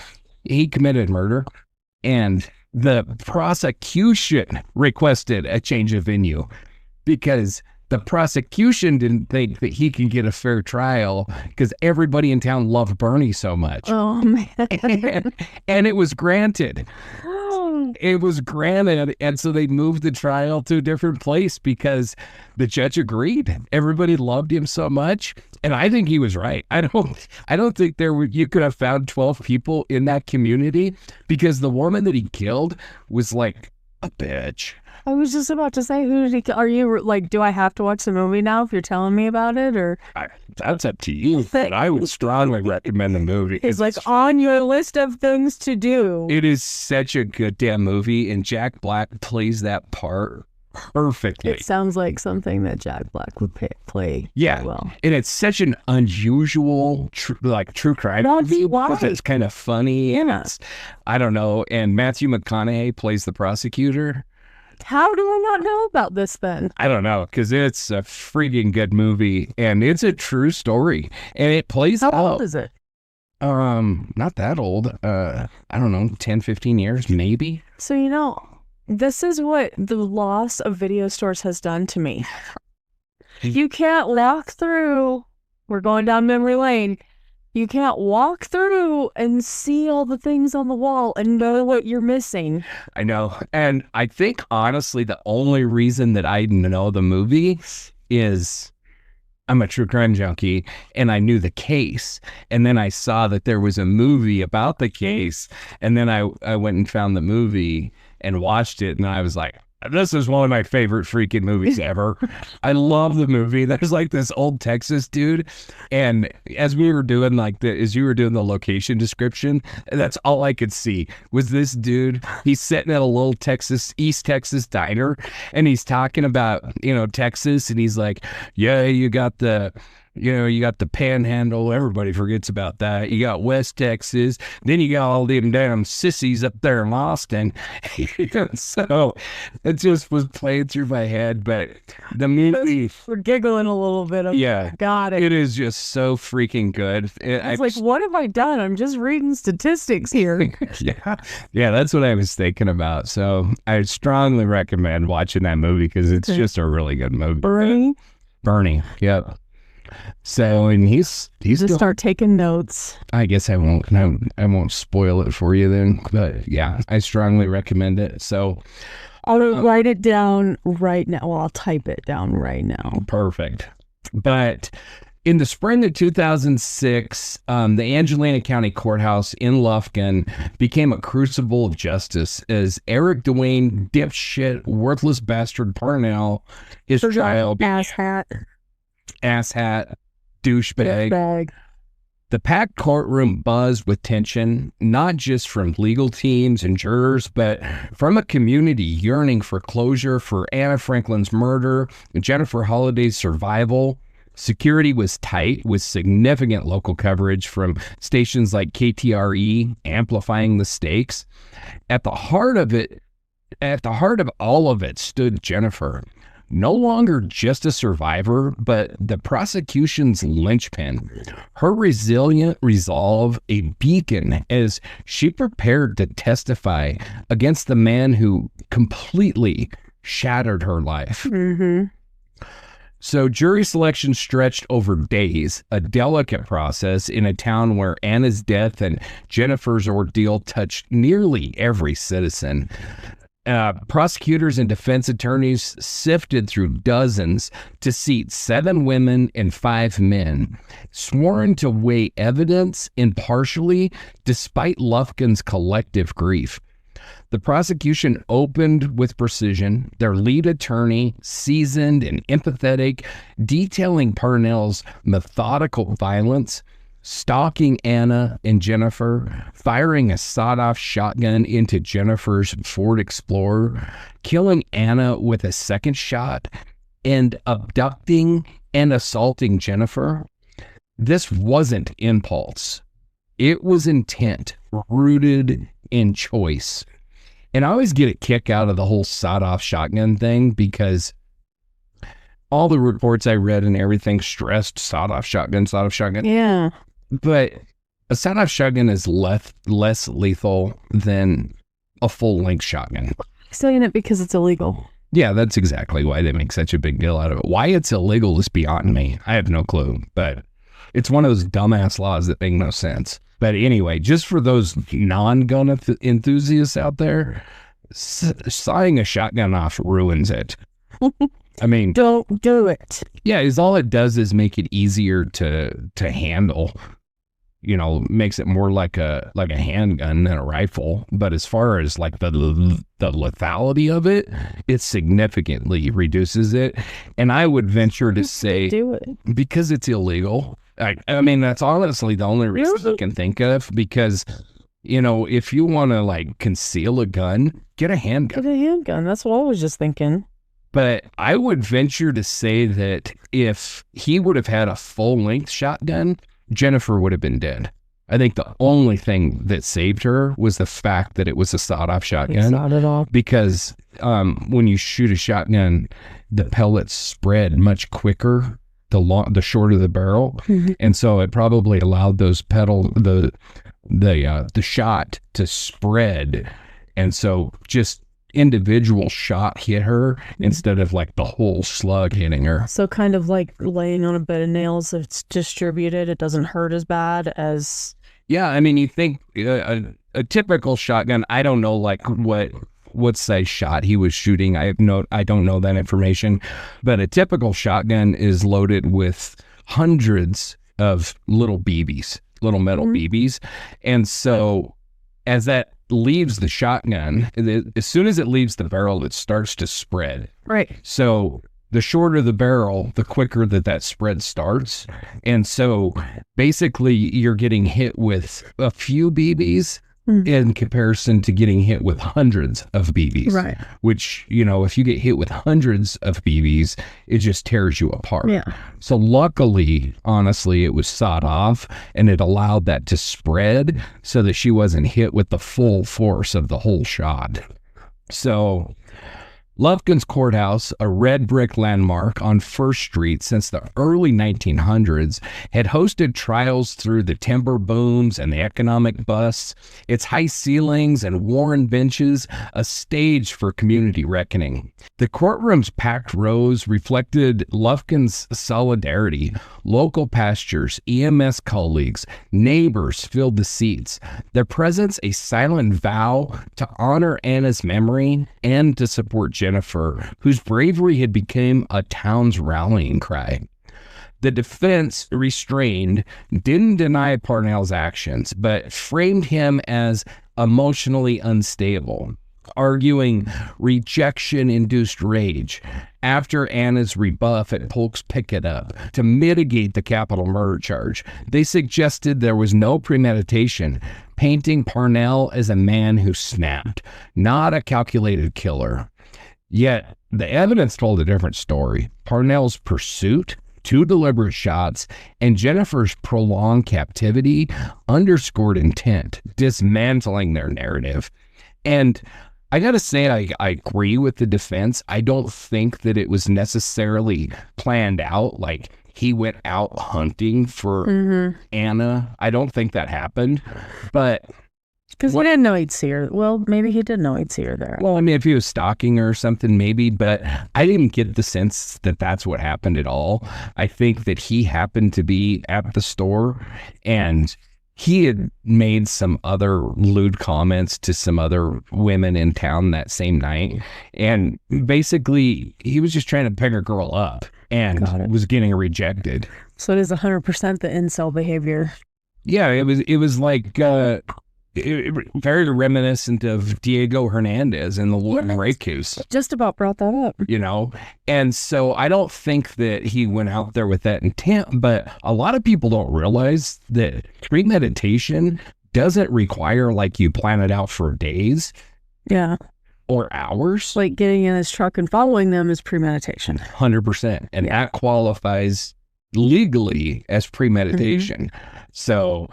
I do believe that he did. Because it's not blind fit of rage. Right. It's, you've had time to calm down and you're still doing it. Yeah, he's following them down the damn road. Yeah. So crime scene photos were entered as evidence and they were stark. Jennifer's Ford Explorer, its driver's side window shattered, blood staining the seats, spent shells scattered on Paul Avenue. Ballistics confirmed that it was a 12-gauge shotgun. You can't really match a shotgun to the shot like you can with a bullet. It just doesn't work that way. Shotguns aren't rifled. There's nothing to match. But, likely they were able to match, it's the same brand of ammunition and, that kind of stuff. And obviously it was a 12-gauge shotgun. He had a 12-gauge shotgun. Not that there was any question that this piece of shit had done it because, again, Jennifer lived. Yeah. She saw it. You had to follow all the lines of... Yes. And then there was the medical examiner's testimony, clinical yet devastating. It detailed Anna's fatal head wound. Jeez. And it would have been instantaneous on impact. I know, but still, just... Ugh. And it's just... It was so unnecessary. Even to accomplish what this sick bastard was apparently hoping to accomplish. I mean, he could have kidnapped Jennifer without shooting Anna. Mm-hmm. But he just needed to get back at her because she didn't want his creepy ass, Mm-hmm. you know? And not to mention this piece of shit is what, 34, I think I said? She's 18. Yeah. Like, I don't care how good looking of a guy he is. An 18-year-old isn't going to want to hook up with a freaking 34-year-old man. I mean, come on. This guy's just a delusional whack job piece of shit in every possible way. And so Jennifer's injuries speak volumes in the trial. EMS responders and emergency room doctor testified that it was a terrible bad wound. It was a near lethal blast from the shotgun. And it was so severe that she could not continue being a paramedic. She couldn't go on to be a paramedic. It ended her career. Jeez. And then Jennifer's testimony, like we said, it was the cornerstone of the prosecution. Taking the stand, her voice was steady. She recounted the night for nearly 4 hours, picking up Anna from babysitting. The pulse pick it up, stop. And, she had just gotten home from a shift. She was freaking dog tired. And then Anna called and was like, yeah, I need a ride. And Jennifer did not want to go out, but she did. Yeah. For love of her cousin, picks her up. And then this giddy little 18-year-old wants to stop and get some candy at the store. And Jennifer was like, I don't want to stop. And so Anna was begging her, please, please, please, please, please, I'll get you Skittles. I'll buy you Skittles. Yeah. And so finally Jennifer was like, okay, fine. They pull in, and that's where everything went wrong. Yeah. Because of Skittles. Yeah. Yeah. Because, it's because an 18-year-old wanted to pick up some candy to snack on when she got home. This poor girl, Jennifer, she just got home from a long day running the ambulance, man, and she's beat. She wants to go to bed. Yeah. She could give a shit less. She wants to hug her boy and go to bed. Yeah. Yeah. But she testified about all of that. She detailed her EMS tactics, which helped her survive, how she engaged Parnell, how she tracked his volatility, how she made the 911 call, and the whole thing. And this is laid out in front of the jury. They could hear the 911 call. They could hear from her, which is amazing that she was able to survive to tell that story. I don't even know how. Oh, I know. She's just an incredible human being, honestly. And her composure was staggering. She did not falter, even under cross-examination. The defense, cautious, tried to probe her memory, asking if fear had clouded her recall, yet her answers only sharpened her credibility. When asked what she thought during her captivity, she reportedly said, quote, I was thinking how to stay alive and stop him from hurting anybody else, end quote. Mm-hmm. The response silenced the courtroom. Imagine so. Her quick-wittedness and bravery, not just surviving the crime, but protecting others. And that's a legacy for Lufkin's South Side. Damn, they should be proud of her. Oh, man, I know. Like, if you watch... Does she have monuments? Because she should. She should. I can't remember... She's on one of the true crime shows. The story is. I can't remember which one. I saw it because I was going to look into this a little bit because I hadn't heard of it. And now I cannot remember which one it was. I can't remember which one it is either, but they interview her. I will tell you. Hold on. Okay. Hold, please. The prosecution bolstered Jennifer's account with, like we said, with the forensic precision. A trauma response expert testified to her strategic behaviors, reinforcing her EMS training's role. Robin Franklin was present in the court alongside the family, and that added emotional weight. Their silent grief, a counterpoint to the defense's claims. The evidence was just overwhelming, leaving literally no room for doubt. So It says season 4, episode 6 of Your Worst Nightmare. That's right. That's what it was. Yeah. Which is a good show. There's a lot of good. But I think there's cases. another one, to be honest. There might be. That's the one that I watched. So, as the prosecution rested, the courtroom's weight was palpable. The jury had seen the evidence, heard Jennifer's truth, and felt Lufkin's grief. Closing arguments loomed, the final step before a verdict that would define justice for Anna and for Jennifer. So, in the spring of 2006, in the Lufkin County Courthouse, all the residents held their breath as this dipshit's trial reached its climax. And after weeks of wrenching testimony, the courtroom pulsed with profound gravity, every eye on the jury. The prosecution had laid bare Parnell's methodical violence, murdering 18-year-old Anna Franklin, kidnapping and sexually assaulting 27-year-old Jennifer Holliday. The defense, grasping for mitigation, had faltered. Now 12 jurors would decide justice. Their verdict, a testament to Jennifer's resilient fortitude and Anna's enduring memory. The prosecution's closing argument, delivered by a seasoned district attorney, was searing yet respectful. They displayed Anna's school photo, vibrant, smiling, not a crime scene image, framing her as a daughter, not evidence. They recounted Jennifer's heroism, her EMS-honed intelligence in making that disguised 911 call, her bravery enduring hours of captivity, her quick-wittedness outwitting a killer. Parnell's intent, they argued, was undeniable. He followed Anna after her rebuff at Polk's pickup, fired a sawed-off shotgun into Jennifer's Ford Explorer, killed Anna point blank, and abducted Jennifer. There was no snap. It was an execution. The defense, visibly worn, stood with little to no counter.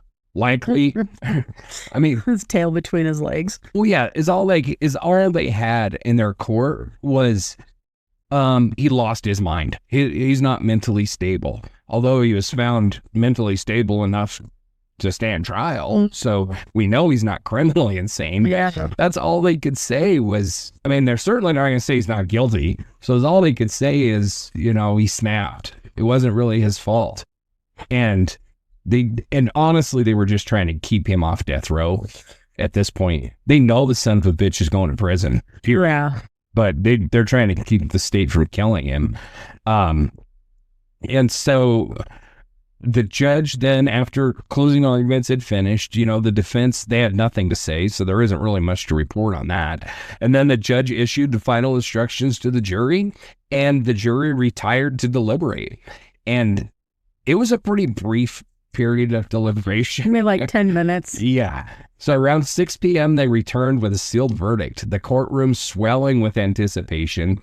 Jennifer, who was flanked by her colleagues and family, sat composed, her face a mask of resilience. Robin Franklin, Anna's mother, held tight to family, and her grief would have been palpable. I mean, I can't even imagine, You can't imagine. I can't imagine. I can't imagine. And Parnell, the stoic, dipshit, worthless bastard, just stared ahead, his silence a void. The foreman stood. He was probably thinking, she said she loved me. Yeah, I'm sure he was. Yeah. Yeah. Why? The judge should be marrying us. Yeah. Why is this happening? She said she loved me. Yeah. So the foreman stood, voice steady, guilty on capital murder for Anna's death, guilty for aggravated kidnapping, guilty on aggravated sexual assault. 3 charges, 3 convictions, no hesitation. Jennifer exhaled a subtle nod, signaling relief, and Robin wept quietly, her loss raw, yet acknowledged. Imagine it would take me longer to decide what to have for dinner than to come up with this. In this case, I think that would almost be everybody. Yeah. I mean, I guess the only argument is if you had some bleeding heart that was like, he was mentally ill. I mean, that would be the only argument that could happen in the deliberation room. Like, there's no possible way anybody was like, well, he didn't do it, he was not guilty. Yeah. So the only thing they could argue about, but then you'd have jurors on trial for murder for killing the person who said that. And the speed at which they came back with a verdict, that didn't happen. I'd be like, punch you in the face. He's okay. I'm sure that they walked in the room and was like, Getty, okay, so do we want to order dinner? Have dinner first? Or do we just turn around and go back out there? That's what I'm thinking. It would have taken me longer to decide what should we eat.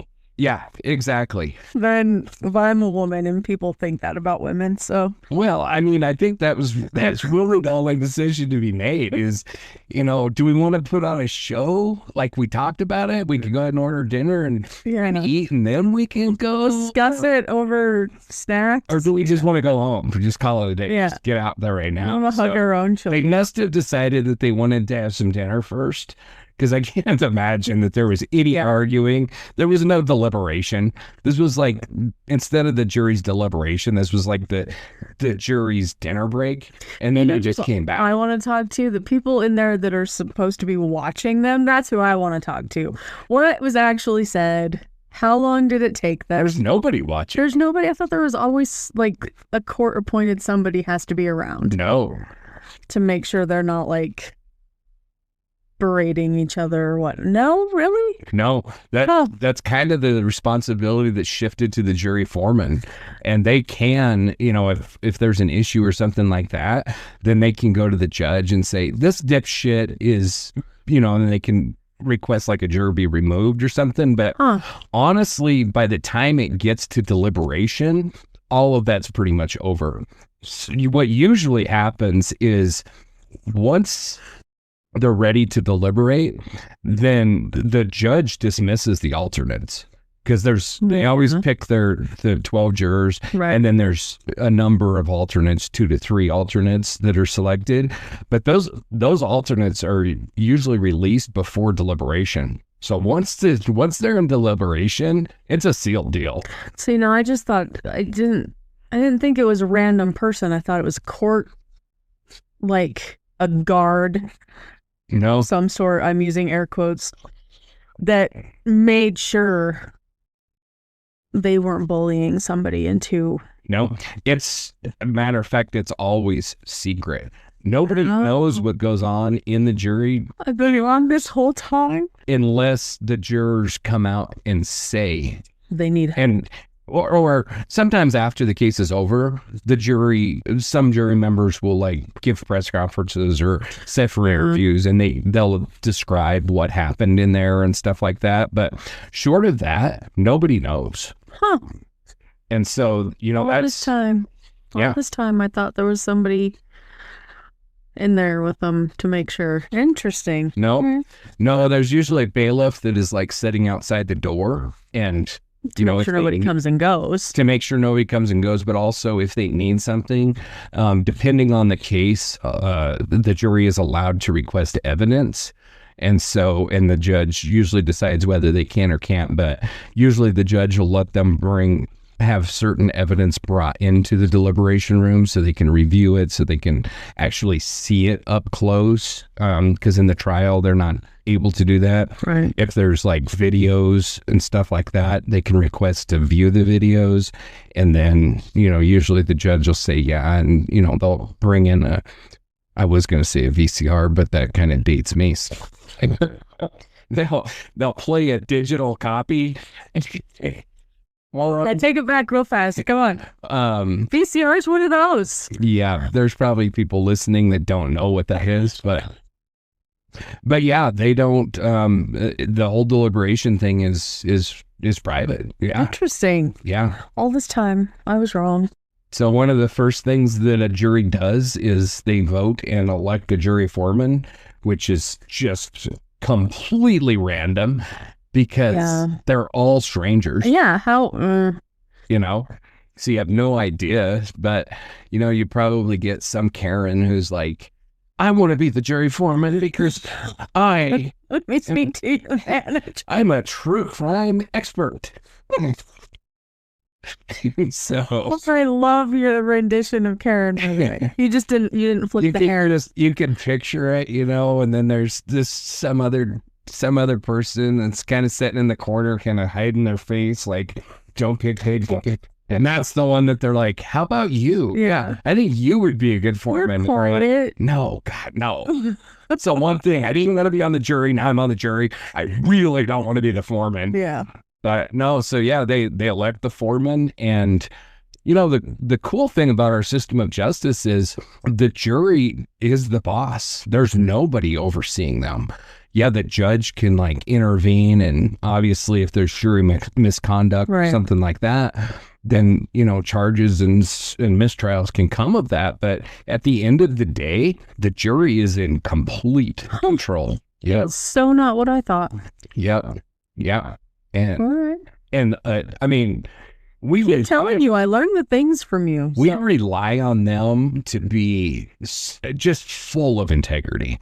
Because we select these 12 people, and then we just trust that they don't look at the paper. Juries aren't often sequestered. Sometimes they are, but more times than not. Don't look at Facebook. They don't watch the news. And more times than not, they're going home every night after the trial and kicking it with the family. And, to your point, we all have smartphones now with, Facebook buzzing and all this kind of stuff. And so we're trusting them not to look at that. Now, if juries are sequestered, then the judges will sometimes take their cell phones and they're not allowed. But then you still are trusting them because they're not allowed to. Aren't they all just assigned to a hotel if they're sequestered or? Yeah, and they're not supposed to talk about the case, but how likely is that? Yeah. You have these people that sit there and watch this evidence all day long, and then they're not supposed to talk about it? Yeah. Have you ever seen the reality show, The Juror? No.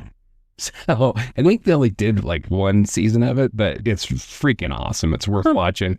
So they take this guy and they select him for jury duty, and it's not a murder case, but he's the only one that's not an actor. All 11 other jurors are actors. Oh. The judge is an actor. The criminal is an actor. Everybody's an actor except for this one dude. So it's an experiment. Yeah.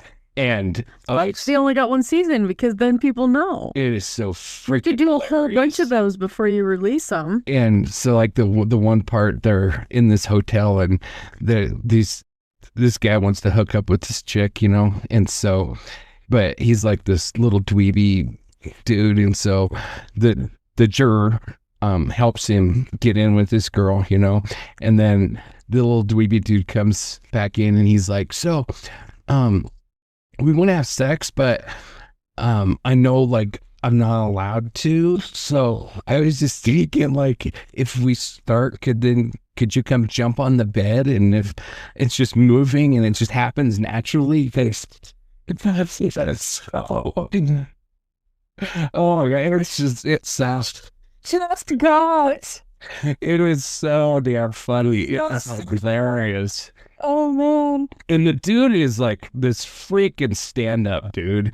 And so at the very end of it, when the judge is like, man, for you to have done this, and he names all this stuff, the guy, I don't know, one of the juror is he's playing he's going through a really hard time in life or whatever, and so this juror sets him down and talks him through it and all this he's just a really cool stand-up dude, and I think he gets $100,000 out of it or something like that at the end. But I don't know, it's a ton of fun. It's a really cool show. But to realize shows like this, they have to record a whole bunch of them before they put it out there, because people become keen to it and then it doesn't work anymore. Yeah, but apparently not. You'd never even heard of it. Well, I want to know how Undercover Boss works. How people know Undercover Boss is a thing, and just all of a sudden these random people show up. I don't know. I agree. That's a tangent, so it's pretty tough. But anyway, goes on a tangent. Yes. Sorry, listeners. So, Jennifer gave a victim impact statement, and it was brief but profound. Standing where she testified, she spoke with quiet strength, saying, quote, This changed everything. My family, my body, my life, but it didn't break me. I carry Anna every day, and I hope that he does too. Her words, devoid of vengeance, resonated. Her resilient fortitude, protecting others by ensuring Parnell's confinement.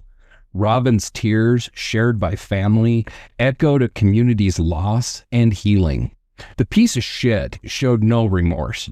His silence, mirroring the devastation that he caused, transferred to the Texas Department of Criminal Justice's Polunsky unit near Livingston, which is a maximum security facility where he remains incarcerated. His inmate number is 01397570, and there is no eligibility for parole.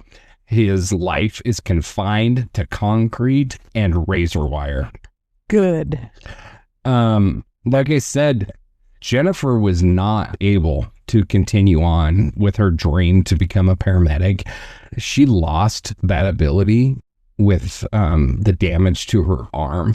You know, it is a pretty labor-intensive job.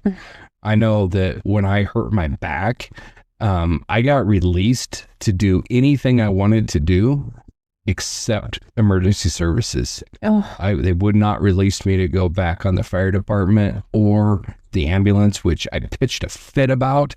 But my doctor was like, I can't live with myself if you're lifting a patient and your back gives out and you both fall down. So, yeah. So the facts of today, as of today, are harrowing. Anna Franklin, just 18 years old, murdered. Jennifer Holliday, 27, shot, kidnapped, sexually assaulted. But the facts alone don't explain the why. To grasp the violence that shattered their lives, we got to step back. Not to excuse this worthless piece of shit, but to dissect his motive. This wasn't weakness. It was rejection, twisted into possessive control. A rage that began when Anna said no. Parnell, 34, didn't act randomly. His anger, fueled by a bruised ego, simmered beneath a fragile sense of ownership over a woman who owed him nothing. When Anna rebuffed his advance at Polk's Pick-It-Up, it wasn't a fleeting slight. To him, it was a challenge to his power, a fracture in his delusion of dominance. That rejection, likely a polite dismissal, became a vendetta, igniting a violence that forensic psychologists traced to deep-seated entitlement. And I've known pieces of shit like this. So have I. You know, I mean, they're out there. Whether they would go so far as to kill over it or not, I don't know. You and I probably know some of the same pieces of shit like there's a lot of pieces of shit like this. So the moment shattered his illusion fast. Polk's Pick-It-Up, a neon-lit hub on Lufkin's south side, was a community staple in 2005, where locals grabbed snacks and crossed paths with acquaintances. For Anna, a confident young woman just miles from home, saying no to a casual acquaintance like Parnell, known vaguely through her mother, was routine. But in a small town where gender roles often lingered, her boundary wasn't just heard. It was a spark in a man who saw rejection as humiliation. This wasn't an isolated impulse. It fits a chilling pattern. Forensic psychology identifies rejection-sensitive dysphoria, where perceived slights, especially romantic ones, trigger a disproportionate aggression. Parnell's reaction went beyond this, rooted in what experts call misogynistic entitlement model. A man denied emotional access retaliates as if robbed of his dignity. His actions, stalking Anna and Jennifer, firing a sawed-off shotgun into their car, executing Anna, abducting Jennifer, they weren't spontaneous. They were punishment, control, retribution for perceived loss of dominance. And it's heartbreaking how common this is. whether we're talking about murder or we're just talking about domestic violence. Yeah. It's reported that over 90% of female homicide victims know their killers. With rejection, ending relationships, refusing advances, that's often the trigger. And, how many times have we said and will continue to say, as long as we do this podcast, no doubt, is, when a woman says she's leaving, that's the most dangerous point, because that's when these pieces of shit get their little baby egos bruised and they just can't allow it. And so Anna's story echoes countless others where a woman's no becomes a dangerous act. In Lufkin's working class South Side, where community trust clashed with rural isolation, that danger turned deadly, a vendetta unfolding in minutes. Parnell, he didn't have no manifesto, and there was no trial confession to unravel his psyche, but his actions paint a portrait. Following Anna and Jennifer from Polk's, armed with his sawed-off shotgun, shooting Jennifer in the arm while they drove, approaching and just executing Anna. And then all the other nonsense, the kidnapping, the rape, all of that, it was a calculated response to, like I said, his little baby ego getting bruised. And what's crazy is the speed, because moments before, here's this young, pretty 18-year-old who's laughing and carrying on and, joking, and she just wants some candy so she can go home. I mean, I could see my daughters doing the same damn thing, Oh, I just want, some candy, and she's probably going to go home and put on a movie and sit there and eat her candy and watch it. And then moments later, she's executed by being shot in the head by this madman. And I mean, you would know better than me, but I imagine, an attractive woman probably gets hit on, multiple times a day. You know what I mean? So for Anna, this was probably nothing. She was probably used to advances and then rebuffing them and moving on and never even mentioning it, nothing. Yeah. But who would have guessed that this psychopath was going to take it so freaking personal? So, we jump into our theories section. They're really not theories. We know what happened, but, this is really kind of more of a discussion. So what if Anna Franklin hadn't stopped at Polk's Pick It Up on May 29th, 2005? What if Jennifer Holliday had taken a different route down Paul Avenue? What if Sheriff's Patrol had cruised by, or a neighbor had heard the shotguns roar? These what-ifs haunt Lufkin, Texas, gnawing at families. I'm sure that Jennifer will always be plagued by the what-ifs, They form the preventability theory, asking a painful but a vital question. Could this tragedy have been stopped? The timeline offers clues. Piece of shit, age 34, encountered Anna, age 18, at Polk's Pick It Up minutes before the violence. There's no evidence that it was a premeditated plan, like I said. And there's no, stalking reports and threats that date back years, or like there is in some of these cases, no restraining orders.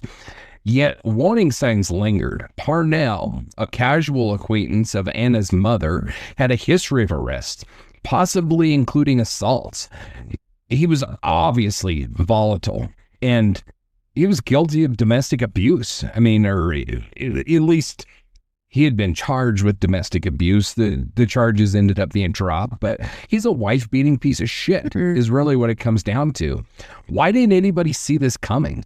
Forensic analysis suggests a chilling answer, and that is that the system wasn't built to catch it.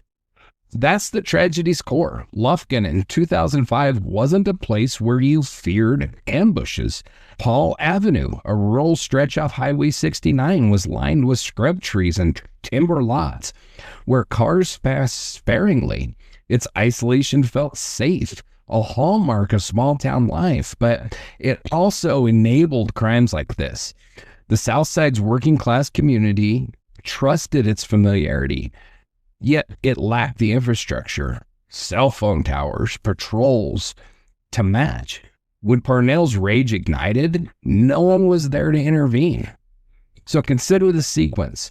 Anna rebuffed dipshit, worthless bastards, his advance at the store, a routine act for a confident, pretty young woman. He followed, armed with his shotgun, the shooting on Paul Avenue, Jennifer's wounds, Anna's fatal shot unfolded in moments. Anna's 911 attempted call, likely thwarted by a dead cell zone.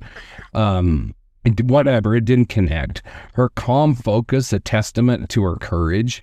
If that call had reached dispatch, deputies might have arrived in time, although it's very doubtful. I mean, it was... They may have prevented the rape, but Anna would probably... Well, that's what I'm saying is if anything was possible, that may have been what was possible. Yeah, maybe. But it was so quick, I doubt that anybody could have responded fast enough.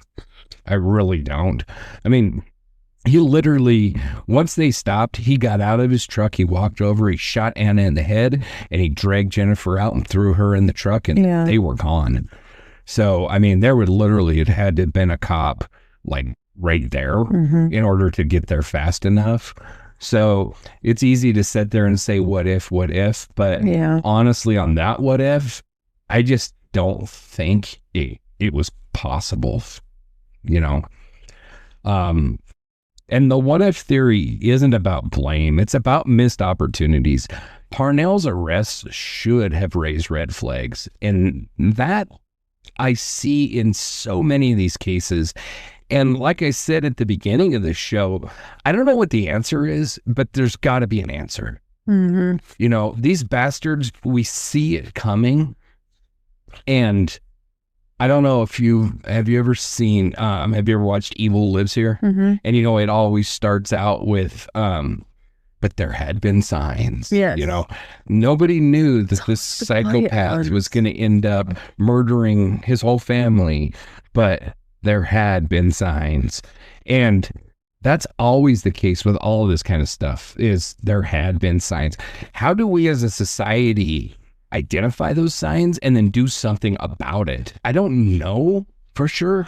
I do know that when they closed down so many of we used to call them insane asylums, call them mental health hospitals, call them whatever you want to, but they closed down so many of them, and they took away the ability to have people involuntarily committed. I think that was a huge mistake. Okay, so they closed a lot of them down though because people were abusing the people inside. They were actually using them to do testing on. Yeah, but that really predates when they closed them. Okay. Well, some of them were closed because of that. Yeah, I mean there was some terrible stuff went on, especially earlier in or 1900s, early 1900s, and especially back into the 1800s where they were doing, lobotomies and electroshock therapy. Of course, that shit went on, way into the 1900s as well. But, a lot of that kind of stuff, that's not what I'm talking about. But they did almost completely take away the ability to involuntarily commit somebody. And now for you to be in a mental health facility, you pretty much have to be there voluntarily, or the court, the court orders you into there. But that's very difficult. That isn't a case of you're going to hurt somebody and therefore we're going to commit you before you do. That's a case of you already hurt somebody and you're not legally fit to stand trial. And so now, and I'm talking about the interim period between we know this person's a whack job and this person has just killed somebody or, committed a horrendous crime. I mean, frankly, and I know you know this story, we've got one of the psycho bastards in our jail right here. And he should be locked away for the rest of his freaking life. And if they want to lock him away in some funny farm in some mental health facility, then so be it, whatever. I don't think it's strong enough. But he needs to be locked away. Yes, he does. And they just struck a plea deal with him. So I don't know what's going to happen, but apparently he can't be tried for the crime he committed. I don't know. It's a big mess of shit, but you just noticed the look on my face. You're like, son of a bitch. Why did I tell her that? And thus Angela goes into agoraphobia forever. But, that's a perfect example of somebody that needs to be locked away. He should have been locked away well before he was able to hurt somebody. Unpopular opinion, he should have died the twice he tried to kill himself. Yeah. That's my opinion. Well, something needs to be done with these people, and it needs to be done before they end up hurting somebody. And how many of these freaking cases do we hear where there's like a crazy stalker and they have a laundry list of, the Brit dude from Holly Bobo's case, Terry Britt, who was like her neighbor, whatever. There's like a laundry list of restraining orders and cases of him stalking random women and shit like that. But you wait until he kills somebody, you wait until he rapes somebody before you can do something. I think as a society, we've got to say no more.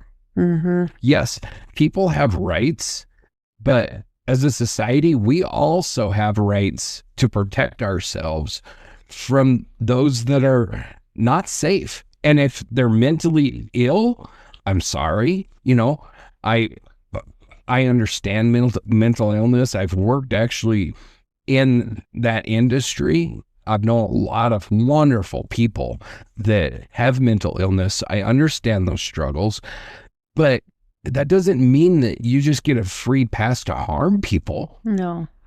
And some don't. Most. I didn't say, because you're speaking to someone who kind of falls under that right now, but I'm not going to go out and hurt somebody because of it. A lot of us have, mental health issues that we deal with, and it's something that we shouldn't have any fear or any embarrassment about saying that, we have our issues that we deal with. And that's not what I'm talking about, because I don't say 99.9% of the people that struggle with mental illness or any kind of mental health issues aren't hurting people, and they're not going to hurt people. At the worst that is going to happen is they're going to hurt themselves. Yeah. But there is a tiny fraction that are a danger to others, and we have to have a way to identify them and lock their ass away to prevent them from hurting somebody else. And not just in a facility where they're painting trees and rainbows all day. Yeah, I frankly, if they haven't committed a crime and they're just unstable and unsafe, then that's different. I don't think that the facility should be like a prison. I think that they should be getting mental health treatment. I think they should be getting care. And I think it should be, relatively pleasant environment. If we're talking about psychopaths that kill people or harm people, I don't give a shit what happens to them. Padded room. At that point. Because we're not talking about treating them. We're not talking about rehabilitating them. We're talking about locking their ass away. Mm-hmm. And so whatever. But I'm talking about the ones that we identify like this guy. Who knows?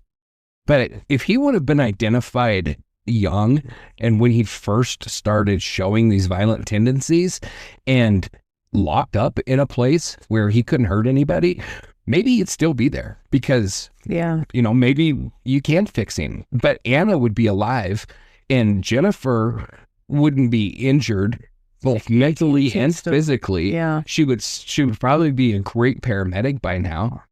Or nurse or whatever, Right. because she was thinking about going on, wasn't she? Yeah, she was either going to go on, because she was an EMT. I know I've said paramedic a couple times, but she was an EMT. I don't know the classifications in Texas. In Wyoming, you can either be a basic, an intermediate, or a paramedic. And that just comes with, you can do different stuff depending on your level. I don't know how Texas is, if they have like an intermediate, and if that's what she was. I don't know. But she was going to go on to become a paramedic, Right. or a nurse. Right. And she would have. And she would have been great at it. Most definitely. And, the frustrating thing for me is we have these guys that like this piece of shit. And there must be something with the last name Parnell. If there's Kenneth, what's Yeah. up with that? Yeah. But, I understand that, like the people that have mental Are they health related issues- somehow? I don't know. Not that I could find, but I understand that, when people have mental illness and mental health issues and stuff, they're still valuable people. But so are the ones that end up becoming their victims. So like with this piece of shit, at risk of, locking him away because, we don't want to create a stigma around mental health or whatever, we end up losing Anna and in many respects losing Jennifer too. She's still alive, but she isn't able to contribute in the same way that she would have. And some of these psychotic bastards end up killing multiple people. And so where do you draw the line? And he probably would have. And he, absolutely he would have. If he would have gotten away with this, it would have just been a matter of time before some other woman was like, no, sleazeball, I don't want to go home with you. And then he'd have done it again. Yeah. So I don't know, but I do know that we need a way to save ourselves from people like this. And almost unequivocally, we identify them well before they end up hurting somebody. Yeah. Very, very seldom are we reading about somebody that just came in out of the blue. I mean, Just uncorked. yeah, I mean, we're talking about like Israel Keys. That's one that really just came out of the blue. We're talking about a Ted Bundy. That one just came out of the blue.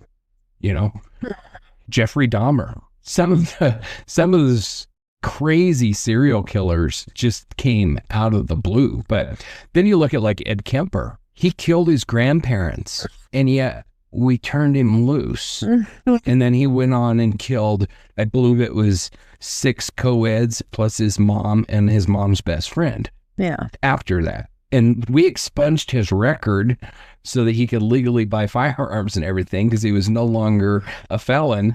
And so he was able to purchase the firearms that he used in his serial killings.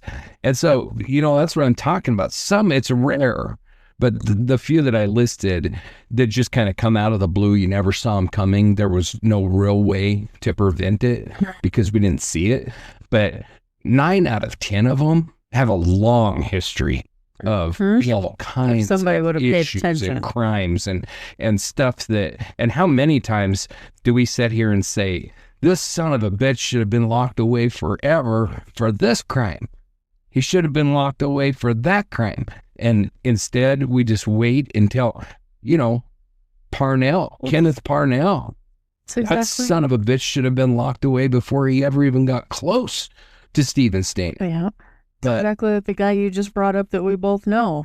yes, If he'd have been locked up or kept right, the last time, right. the one gal would still be alive. I'm 100% believe that Yeah. in my soul, and no one's going to change my mind on that. Yeah, I'm right there with you. I agree And I know what state I'm at for that. on that. Yep. And so I don't know what the answer is. I wish that there was a good, easy answer, but there's just not. I don't know. But I do think that it's a mistake to just say everybody that has mental health issues is free to live in society until they hurt somebody. Mm-hmm. And I do really seriously have a problem with that whole mentality of, we can't do anything until you hurt somebody. Yeah. Maybe we need stricter penalties for activities like stalking, because Well, they're finally getting stricter penalties for animal abuse, which they say is a gateway. yeah, but I mean, there's a lot of times that people face stricter penalties for animal abuse than they do for like stalking somebody. That's true. And like the whole stalking thing. And cyber crimes have to catch up. Yeah. And, like the whole stalking thing, I mean, granted, there's no physical violence yet, but I mean, the mental toll. It's a violation. The mental toll on somebody that's being stalked. I actually went through that. Somebody stalked me once when I was younger, but wasn't much of a concern to me. She just would like park at my house and like watch me. I don't know. It was weird, but whatever. Didn't really bother me. But then I went through it with a significant other who was being stalked, and the mental toll was unreal. Like I couldn't sleep. I went weeks without sleep because I would be up all night patrolling the freaking house because I would think this psycho was going to try to break in, was going to try to do something, And so the mental toll on somebody that is being stalked is unreal. And we should be able to punish that by locking some bastard away. And it's not just dudes. No, it's not. It's not just dudes.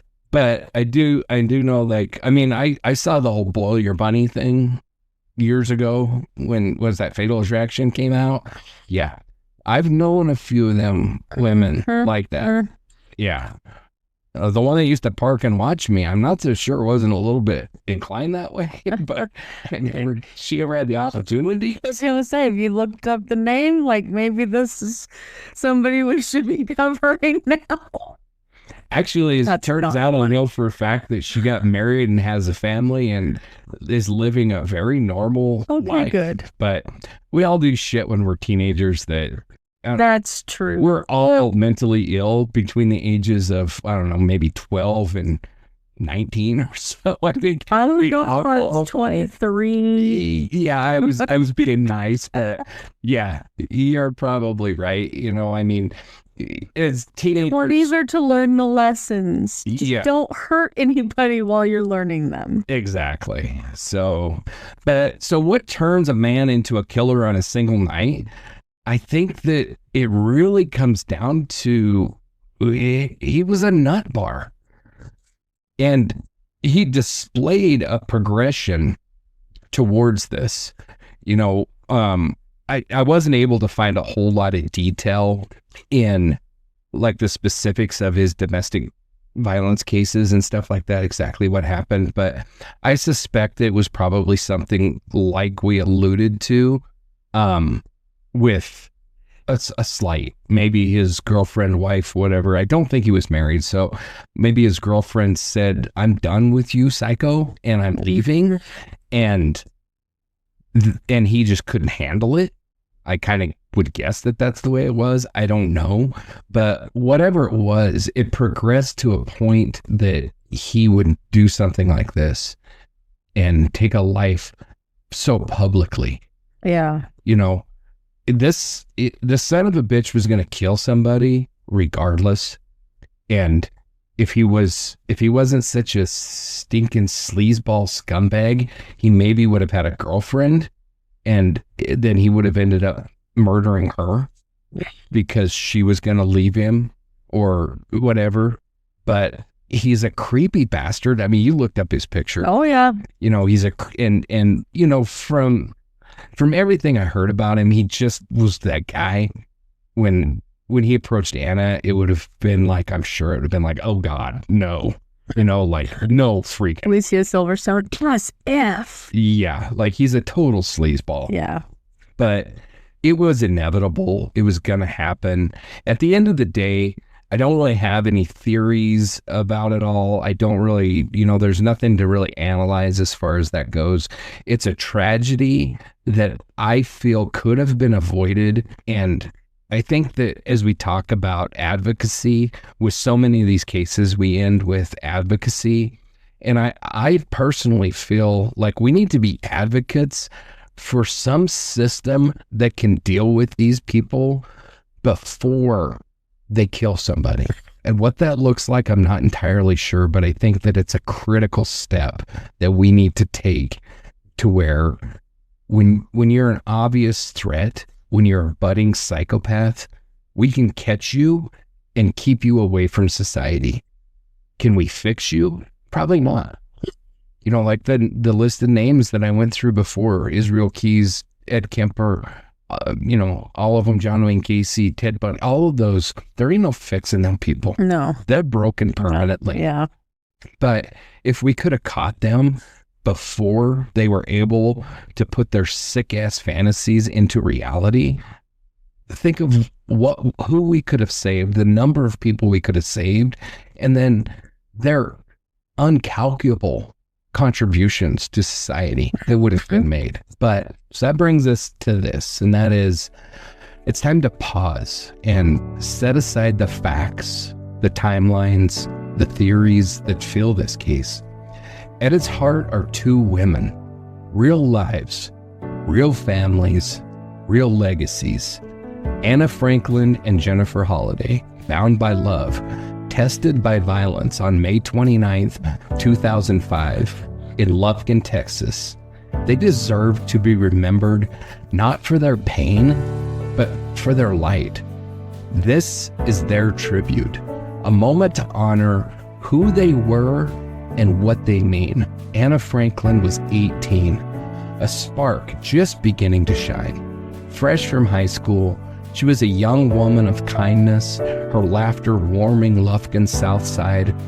Babysitting that night, she rode with her cousin Jennifer, stopping at Polk's Pick It Up, a routine errand, a Sunday night like any other. She had no criminal record, no reason to fear, yet she never made it home. Hold that truth. Anna never made it home. Her funeral likely drew hundreds. Lufkin's community shattered. Her parents, Robin, and family buried a daughter, a grief no one should bear. Friends spoke of her loyalty, her joy, how she brightened rooms with her presence. They didn't dwell on crime scenes or courtrooms. They celebrated a girl who loved fiercely, trusted openly, and lived with a heart full of promise. Anna deserved college, love, a career, decades of birthdays. Instead, her name marks a headstone, stolen too soon. She deserves more, not as a statistic, but as a vibrant soul, remembered for how she lived, full of light, not shadow. Then there's Jennifer Holliday, whose story continues but forever changed. A 27-year-old Gold Star EMS EMT. She saved lives, rushing into chaos, holding hands through others' worst moments. That night, shot in the arm, witnessing Anna's murder, kidnapped and assaulted. She survived through extraordinary bravery, intelligence, and quick-wittedness. Her EMS training guided her, seizing a critical moment with a disguised 911 call that led to her rescue. Lufkin hailed her a hero, their pride echoing in churches and diners, but survival carried a heavy price. The trauma commonly faced by survivors of as hypervigilance, PTSD, survivor's guilt, followed her. It still does. She couldn't return to her calling. The badge and uniform of a paramedic, no longer hers. The career she loved, her identity as a lifesaver, was another loss, layered upon Anna's absence, her cousin and confidant. Yet Jennifer didn't break. She rebuilt, choosing resilience over despair. In Lufkin's South Side, where rural isolation met community warmth, her story inspired proof that enduring courage can rise from ruin. Likely sharing her journey in later years, she spoke of strength that carries pain, not denies it. becoming an advocate for trauma recovery. Trauma experts call this post-traumatic growth, where survivors forge new paths, and Jennifer's path shines bright. Her bravery isn't just that night. It was facing Parnell in court, testifying with calm resolve, giving Anna a voice when hers was silenced. It was navigating Lufkin's questions, some kind, some not, and choosing peace over fear each day. Survivors often carry guilt for what they couldn't change, but Jennifer's story teaches us surviving is enough. Her courage to breathe, to show up for herself and her community, it's heroic. This isn't just a crime story, it's a human one. Anna, gone too soon. Loved deeply, remembered always. Jennifer, still here, still healing, still strong. Their bond, Lufkin's heart, reminds us of the spirit that endures. In a town where vigils lit the night for Anna, where Jennifer's resilience became a beacon, their legacy lives in every shared story, every act of love. We all face heartbreak, moments that demand we survive. Not like Jennifer's, perhaps, but in our own griefs and struggles. Her story offers a lesson. When you think you can't go on, remember Jennifer. When doubt whispers you're not enough, remember Jennifer. When life shifts and you're lost, remember Jennifer. She couldn't save Anna, couldn't keep her career, but she rebuilt, forging a life of purpose. May we carry their names with reverence. Anna for her light, Jennifer for her fight. May we find, like Jennifer, the enduring courage to rise from our worst days, building something beautiful from what the past tried to steal. So we've reached the end of tonight's story, a tale of enduring loss, resilient spirit, and a strength that shines through darkness. Anna Franklin and Jennifer Holliday faced unimaginable horror on May 29th, 2005 in Lufkin, Texas. But their legacy is more than tragedy. It's a testament to courage and love. This case shook Lufkin's South Side, a close-knit community where neighbors share more than streets. Its ripples reached far beyond, touching anyone who's heard Jennifer's story. Her courage isn't just inspiring, it's a lesson in what it means to keep going, to redefine yourself when life tries to break you. Anna Franklin was 18, a young woman whose life mattered deeply. Her kindness, her vibrancy, her place in Lufkin's heart deserved decades more. Her loss reminds us why we tell these stories, with unflinching honesty, with care, ensuring Anna's name lives, not as a headline, but as a light that endures. And for Jennifer, survival was only the start. Likely facing career challenges as a paramedic, she lost her cousin, her sense of safety, but never her resilient spirit. Her quick-witted 911 call, her intelligence under pressure, her bravery in court. They redefined strength, inspiring Lufkin and beyond. I hope we carry that with us, finding our own grit in tough times. If this story moved you, consider supporting survivor advocacy in your own community. Donate to local crisis centers, share this episode, or simply listen to someone who's faced hardship. It makes a difference. We've listed resources to show in the show notes for those dealing with trauma, grief, or abuse. You are not alone. Help is there. We'd love to hear from you, your thoughts, case suggestions, and stories.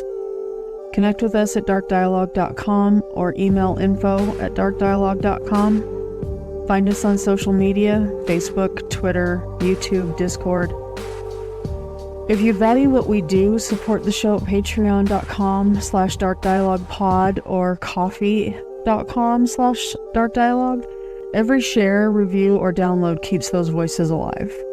We'll return soon with another case, another story, another truth worth telling. Until then, stay safe, stay aware, and keep shining a light into the shadows. And keep the dialogue alive.